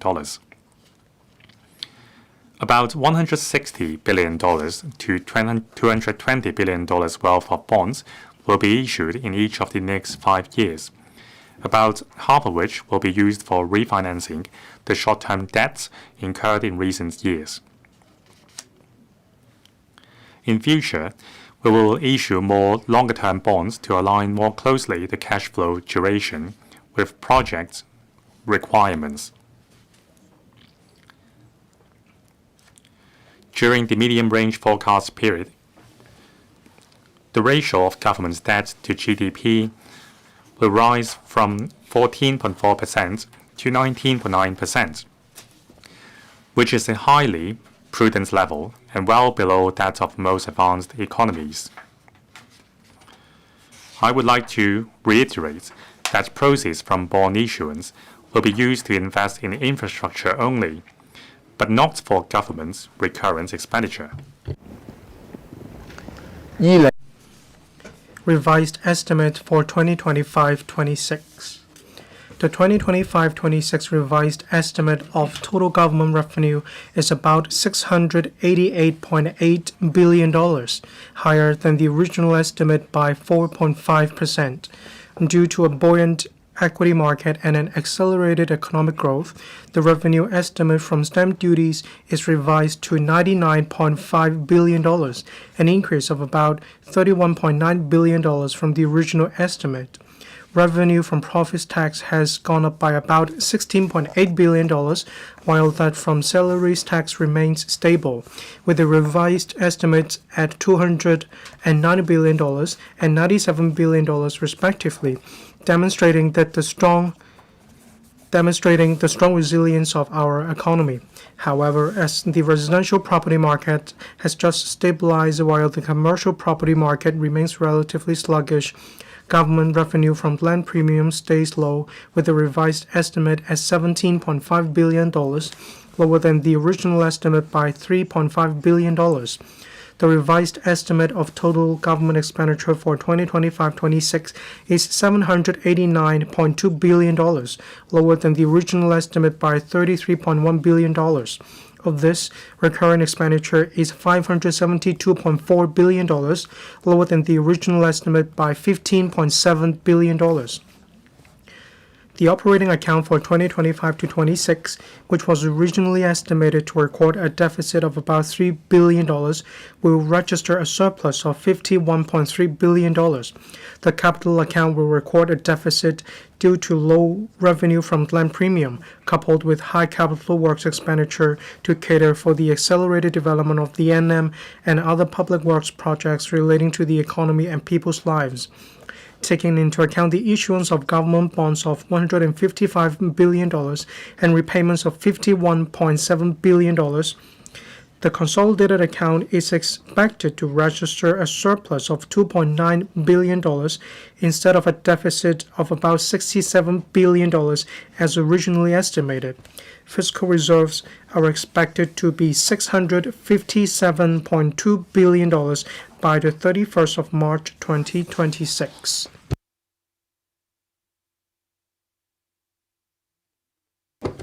Estimates for 2026-27.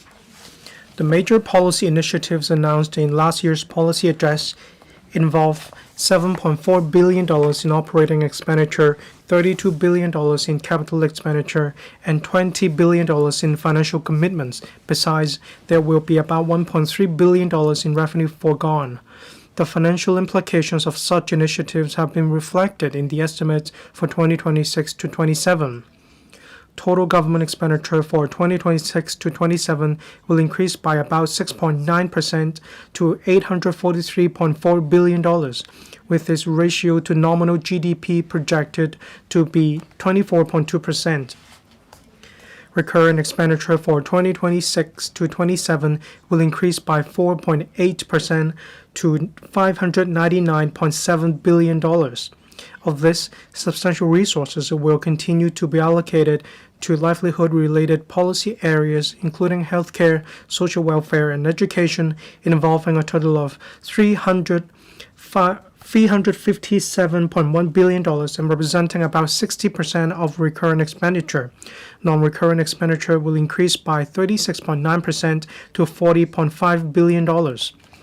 Total government revenue for 2026 to 27 is estimated to be $765.2 billion, while earnings and profits tax are estimated to be $321.2 billion, increasing by $2.2 billion over the revised estimate for 2025 to 26.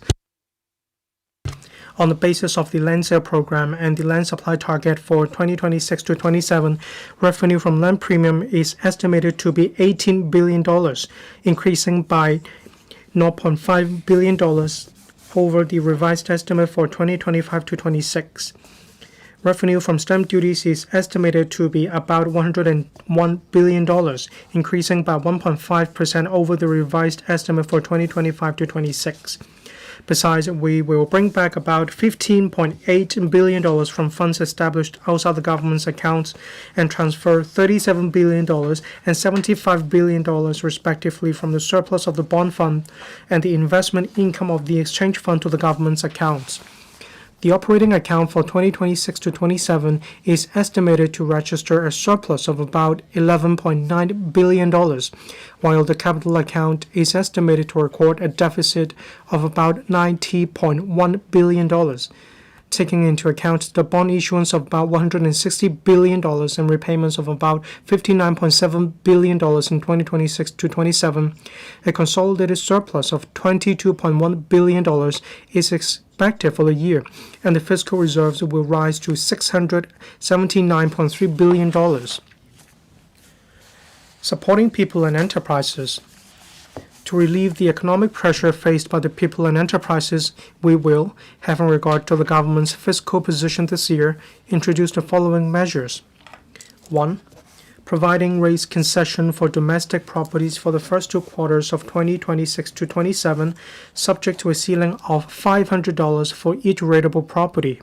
This measure is estimated to involve about 3.51 million domestic properties and reduce government revenue by about $3.1 billion.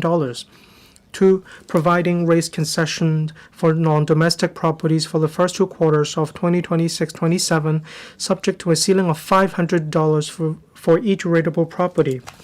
This measure is estimated to involve about 440,000 non-domestic properties and reduce government revenue by about $400 million. 3. Reducing salaries, tax, and tax under personal assessment for the year of assessment 2025-26 by 100%, subject to a ceiling of $3,000. The reduction will be reflected in the final tax payable for the year of assessment 2025-26. This measure will benefit about 2.12 million taxpayers and reduce government revenue by about $5.3 billion. 4. Reducing profits tax for the year of assessment 2025-26 by 100%, subject to a ceiling of $3,000. The reduction will be reflected in the final tax payable for the year of assessment 2025-26. This measure will benefit about 171,000 businesses and reduce government revenue by about $500 million. And 5. Providing an allowance for eligible Social Security recipients equal to 1 month of the standard rate CSSA payments, old age allowance, old age living allowance, or disability allowance, while similar arrangements will also apply to recipients of the working family allowance, altogether involving an additional expenditure of about $6.5 billion. Besides, starting from the year of assessment 2026-27, I propose the following. 1. Increasing the basic allowance and single-parent allowance from $132,000 to $145,000 and the married person's allowance from $264,000 to $290,000. This measure will benefit about 2.09 million taxpayers and reduce tax revenue by about $3.56 billion a year. 2. Increasing the child allowance and additional child allowance from $130,000 to $140,000. This measure will benefit about 360,000 taxpayers and reduce tax revenue by about $680 million a year. And 3. increasing the allowance for maintaining a dependent parent or grandparent, and raising the deduction ceiling for elderly residential care expenses. These measures will benefit about 830,000 taxpayers and reduce tax revenue by about $970 million a year. I will make the following three adjustments. Increasing the allowance for maintaining a dependent parent or grandparent aged 60 or above from $50,000 to $55,000. The same increase applies to the additional allowance for taxpayers residing within these parents or grandparents. Increasing the allowance for maintaining a dependent parent or grandparent aged 55 to 59 from $25,000 to $27,500. The same increase applies to the additional allowance for taxpayers residing with these parents or grandparents. And raising the deduction ceiling for elderly residential care expenses from $100,000 to $110,000 for taxpayers whose parents or grandparents are admitted to eligible residential care homes. Medium Range Forecast, or MRF for short. The MRF projects the revenue and expenditure as well as the fiscal position of the government from a macro perspective. It has fully reflected the impact of these measures in the fiscal consolidation program from 2026-27 to 2030-31. A real economic growth rate of 3% is adopted. During the above period, the average annual capital works expenditure will be about $120 billion, while recurrent government expenditure will grow at a rate of 3.6% per annum. The ratio of total government expenditure to GDP will gradually fall from about 24.2% for 2026-27 to about 21.5% for 2030-31. As regards revenue, the growth rates of revenue from profits tax, salaries tax, and stamp duties are expected to correspond to the economic growth rates in the next few years. For 2027-28 onwards, revenue from land premium is estimated to progressively rise to 2% of GDP, which is a conservative level lower than the average of 3.2% over the past 20 years. Overall, the ratio of government revenue to GDP will remain at about 20%. In addition, the MRF reflects the proceeds from the annual issuance of government sustainable bonds and infrastructure bonds worth about $160 billion to $220 billion in total. After deducting bond repayments, the net proceeds from bond issuance each year range from $57 billion to $117 billion. Based on the above projections, there will be a surplus in the operating account for each of the next 5 years, while the capital account will still record a deficit due to expenditure on infrastructure. After taking into account net proceeds from the issuance of bonds, the consolidated account will still register a surplus in each of the next 5 years. The above forecast has not taken into account any tax concessions or relief measures that the government may implement after 2027-28. Fiscal reserves are estimated at $733.7 billion by the end of March 2031, representing 17.3% of GDP, or equivalent to about 10 months of government expenditure. President, members, over the past year, the global environment has remained volatile. Hong Kong has continued to undergo economic transformation, with some sectors still facing pressure. Technological innovation, in particular the development of AI, has brought a mix of opportunities and challenges. Yet, Hong Kong has always thrived amid changes and progressed through innovation, demonstrating strong determination and resilience, as well as exceptional agility and adaptability. While transformation is ongoing, our economy has recalibrated its course and is advancing steadily. Characterized by its cultural blend of East and West, the robust rule of law, a simple and low-tax regime, as well as a safe and livable environment, Hong Kong is well placed to attract talent, enterprises, and capital. We must make full use of our strengths and leverage the resolute support of our country to speed up and scale up our economic development sustainably for creating better development opportunities for the people and enhancing their quality of life. The color of the cover of this year's budget is purple, representing elegance and charm. The color also stands for calmness and perseverance, signifying the growing intrinsic strengths of Hong Kong's economy in the midst of a fast-changing external environment, as well as people's aspirations for happiness. Next year marks the 30th anniversary of Hong Kong's return to the motherland. Let us gallop towards a brighter future with confidence and determination. By making the most of our strength under the one country, two systems principle, we will certainly enrich and enliven our city through more diverse and inclusive development for the better lives of our citizens, and to make greater contributions towards Chinese modernization. Thank you.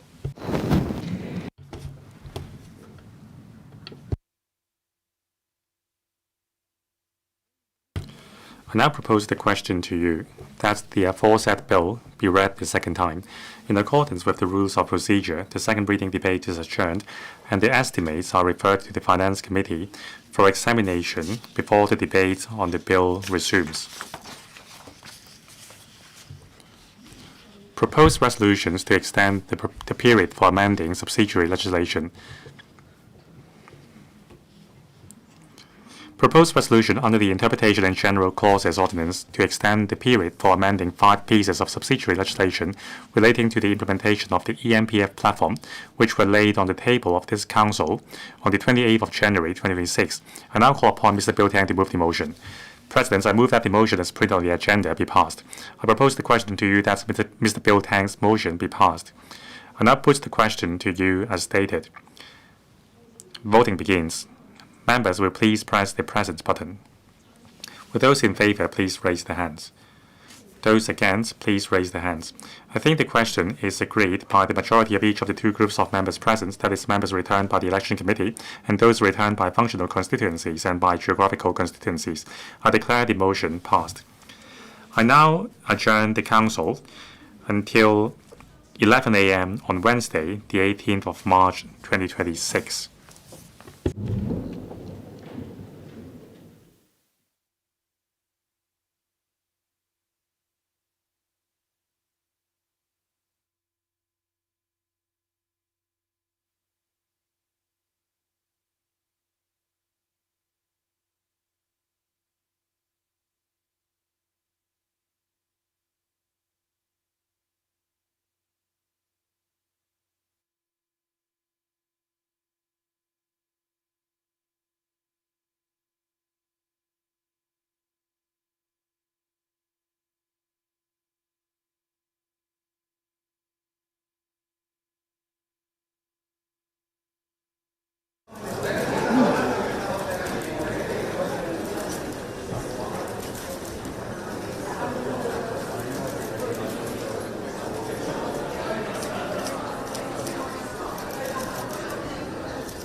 喂，唔該。喂，呢個姐姐。喂，叔叔啦，喂，叔叔啦，喂。我仲企喺度，做乜春㗎？各位香港市民，各位傳媒朋友，大家好。財政司司長咧，剛剛發表咗2026-27年度財政預算案。過去一年咧，外來環境複雜多變，全球嘅地緣政治局勢咧好緊張。但係喺大家嘅努力之下咧，香港經濟發展咧係展出一個好大嘅亮聲。喺2022年就咧係穩健嘅增長。政府財政亦都係明顯改善，呢一份嘅成績咧係得來不易嘅。今年係國家10年規劃嘅開局之年，呢一份規劃係國家未來5年社會經濟發展嘅重要目標。喺呢個關鍵嘅背景之下，今年嘅財政預算案主動係對住咗國家嘅戰略，推動香港咧係見到當中有幾個重點咧，我係值得大家咧係留意嘅。第一咧係進一步強化創科發展。財政預算案咧係積極對國家人工智能加強度，促進 AI 同唔同產業嘅深度嘅普及，同時都投入咗資源，加快河套嘅香港園區、新田科技城同埋水橋產業園嘅建設，並展開全民 AI 嘅培訓，提升社會各階層對AI 嘅應用同埋認知同埋應用。第二咧係提升香港國際金融中心嘅地位。預算案咧係提出咗多項嘅措施，係涵蓋咗證券啦、債券啦、離岸人民幣、資產管理、數字資產等等嘅範疇。喺鞏固優勢嘅同時咧，都擴展咗新興嘅領域，增強咗香港作為引進來走出去嘅平台功能，助力國家係建設金融強國。第三咧係鞏固傳統優勢產業嘅競爭力。面對複雜多變嘅外圍環境，預算案咧提出咗一系列嘅措施，包括吸引啲嶄新大型國際嘅展覽嚟香港啦，同時亦都係推動物流業嘅智慧轉型，發展貨源，鞏固同埋提升香港作為貿易、航運中心同埋航空樞紐等等嘅優勢嘅一個地位。第四咧，亦都係積極培育同埋吸引人才。人才咧就係經濟發展嘅關鍵。預算案咧係繼續支持教育、科技、人才一體化嘅發展，包括預留咗100億，以貸款嘅方式支持北部大學校舍嘅建設，並且喺招攬海外人才嘅同時咧，加強培訓我哋一個創科啦、金融啦、法律等等唔同行業嘅本地人才，為未來嘅發展咧提供有力嘅支撐。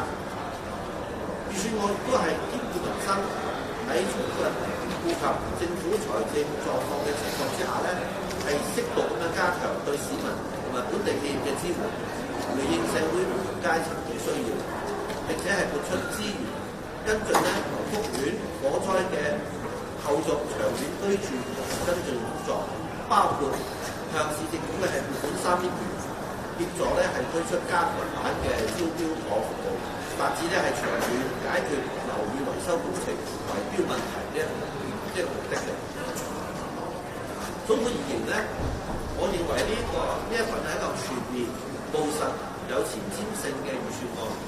喺行政長官眼派之下咧，特區政府要繼續善用資源，推動經濟發展，特別係加速北部都會區嘅建設。同時咧，我哋會着力改善民生，為香港把握新嘅機遇，提升香港嘅核心競爭力。我呼籲社會各界咧係全面支持呢一份財政預算案，共同咧係推動香港嘅高質量發展，建設更美好嘅香港。或者而家我用英文同大家講幾句啊。Just now, the Financial Secretary is referring to the 2026 to 27 budget. Over the past year, despite the complex and volatile external environment marked by global geopolitical tensions, our economy has demonstrated remarkable resilience. We achieved steady growth in 2025, and our fiscal position has improved significantly. This is a hard-earned result. This year marks the beginning of the National 15th Five-Year Plan, a critical blueprint for national development over the next 5 years. Against this important background, this budget proactively aligns with the country's strategic direction, enhancing Hong Kong's better integration into a contribution to the overall national development. Some highlights of the budget include: first, stepping up innovation and technology development. The budget aligns with the National AI Plus initiative to promote deep integration of AI with different industries.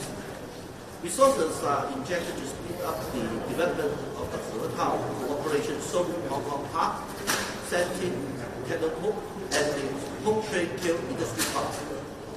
AI training programs will also be enhanced to improve AI literacy and application across the community. Second, strengthening our status as an international financial center. The budget introduced a host of measures covering securities, bonds, offshore revenue business, asset management, and digital assets. While reinforcing our traditional strengths, emerging sectors are also being explored. Mutual market access will be enriched and Hong Kong's function as a key platform for bringing in and going global will be reinforced, thereby contributing to the country's goal of becoming a financial powerhouse. Third, enhancing the competitiveness of our traditional industry. Amid external uncertainties, the budget rolls out a series of measures, including attracting new and large-scale international exhibitions to Hong Kong. Smart transformation of the logistics industry will be promoted. Cargo sources will also be expanded with a view to consolidating Hong Kong's status as a trade, shipping, and aviation hub. Fourth, nurturing and attracting talent. Talent is key to economic development. The budget supports the integrated development of education, technology, and talent. It sets aside 10 billion in loan to support campus development in the Northern Metropolis University Town, while continuing to attract talent from mainland and overseas. Effort will be stepped up to nurture local talent in various sectors including INT, finance, and legal services, providing a solid foundation for Hong Kong's future development.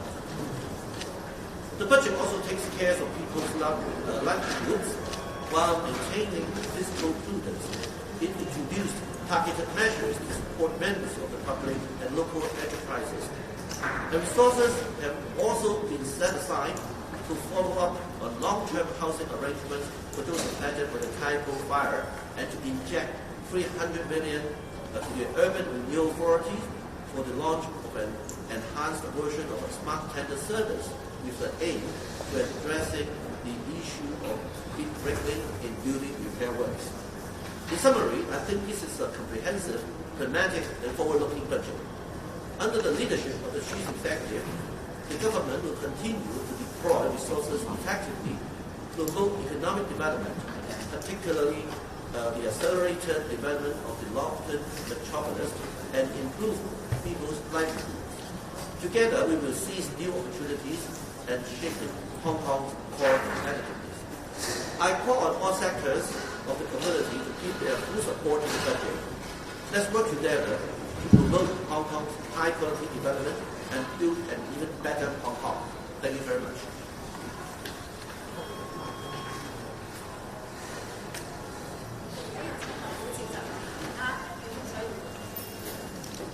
你就好啦。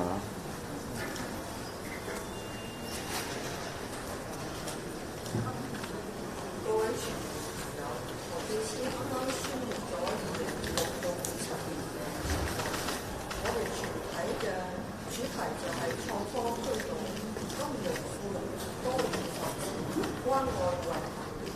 我哋行政會議所有嘅非官守議員咧，都係大力支持呢個預算案提出一系列務實嘅措施，主動對接國家15年規劃，積極推動創科同埋金融發展，提升優勢產業，培育同埋吸引人才，促進多元發展，同時誠切增加對市民嘅投資。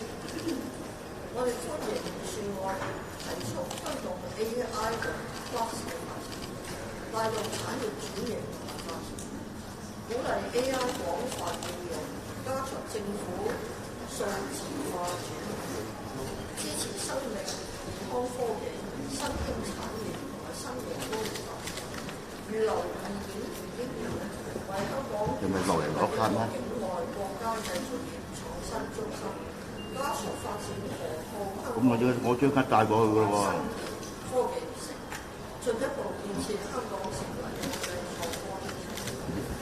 我哋留意到預算案提出加強香港作為國際金融中心嘅嘅措施，繼續鞏固我哋嘅優勢，拓展新興嘅領域，有多項措施推動金融加富能產業發展，包括推動人民幣國際化、豐富互聯互通安排，持續改革證券市場，優術嚟推動數字資產同黃金交易。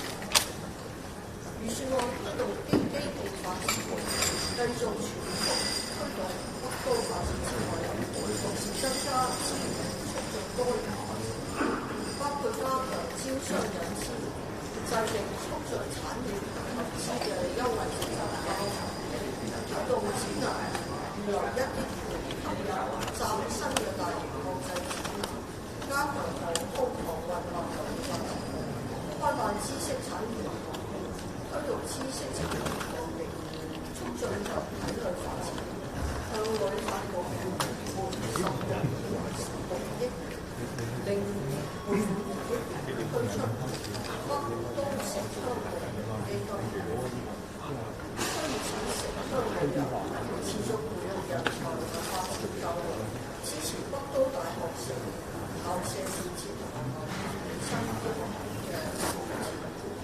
我哋留意到公共財政狀況係有改善，反映政府持續落實財政改革計劃嘅成效。而預算案亦都係改善咗政府嘅財政狀況，適當向市民嘅企業提供不同程度嘅支援，推出措施照顧社會不同階層人士需要，促進就業，提升醫療服務方向同有關措施我哋都支持。整體而言，我哋認為呢份預算案構思周詳，內容充實和全面，展示前瞻嘅思維，同時配合實際需要，由政府到全體非官守議員都係全力支持特區政府推展同埋落實呢個預算案。睇嚟其他事情都係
So I think within the fiscal constraints, the government has a financial secretary has put forward a highly comprehensive budget, which is proposed and also take care of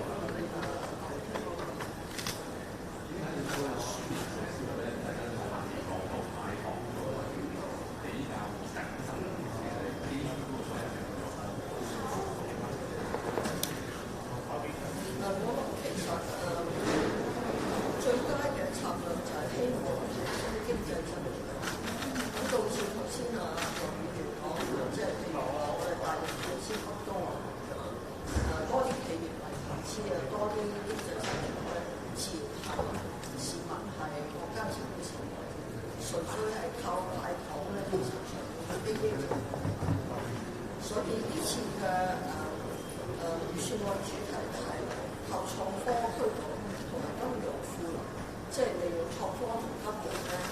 支持各行各業嘅發展，咁啊希望有多元嘅發展咧，最終要有改善，即係英文講係會出現單元嚟。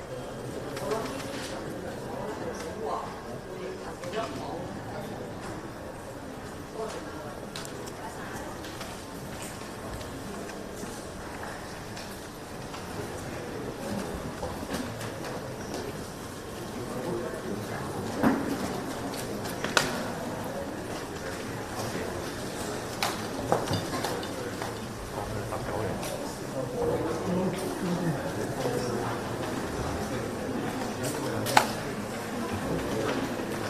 Thank you.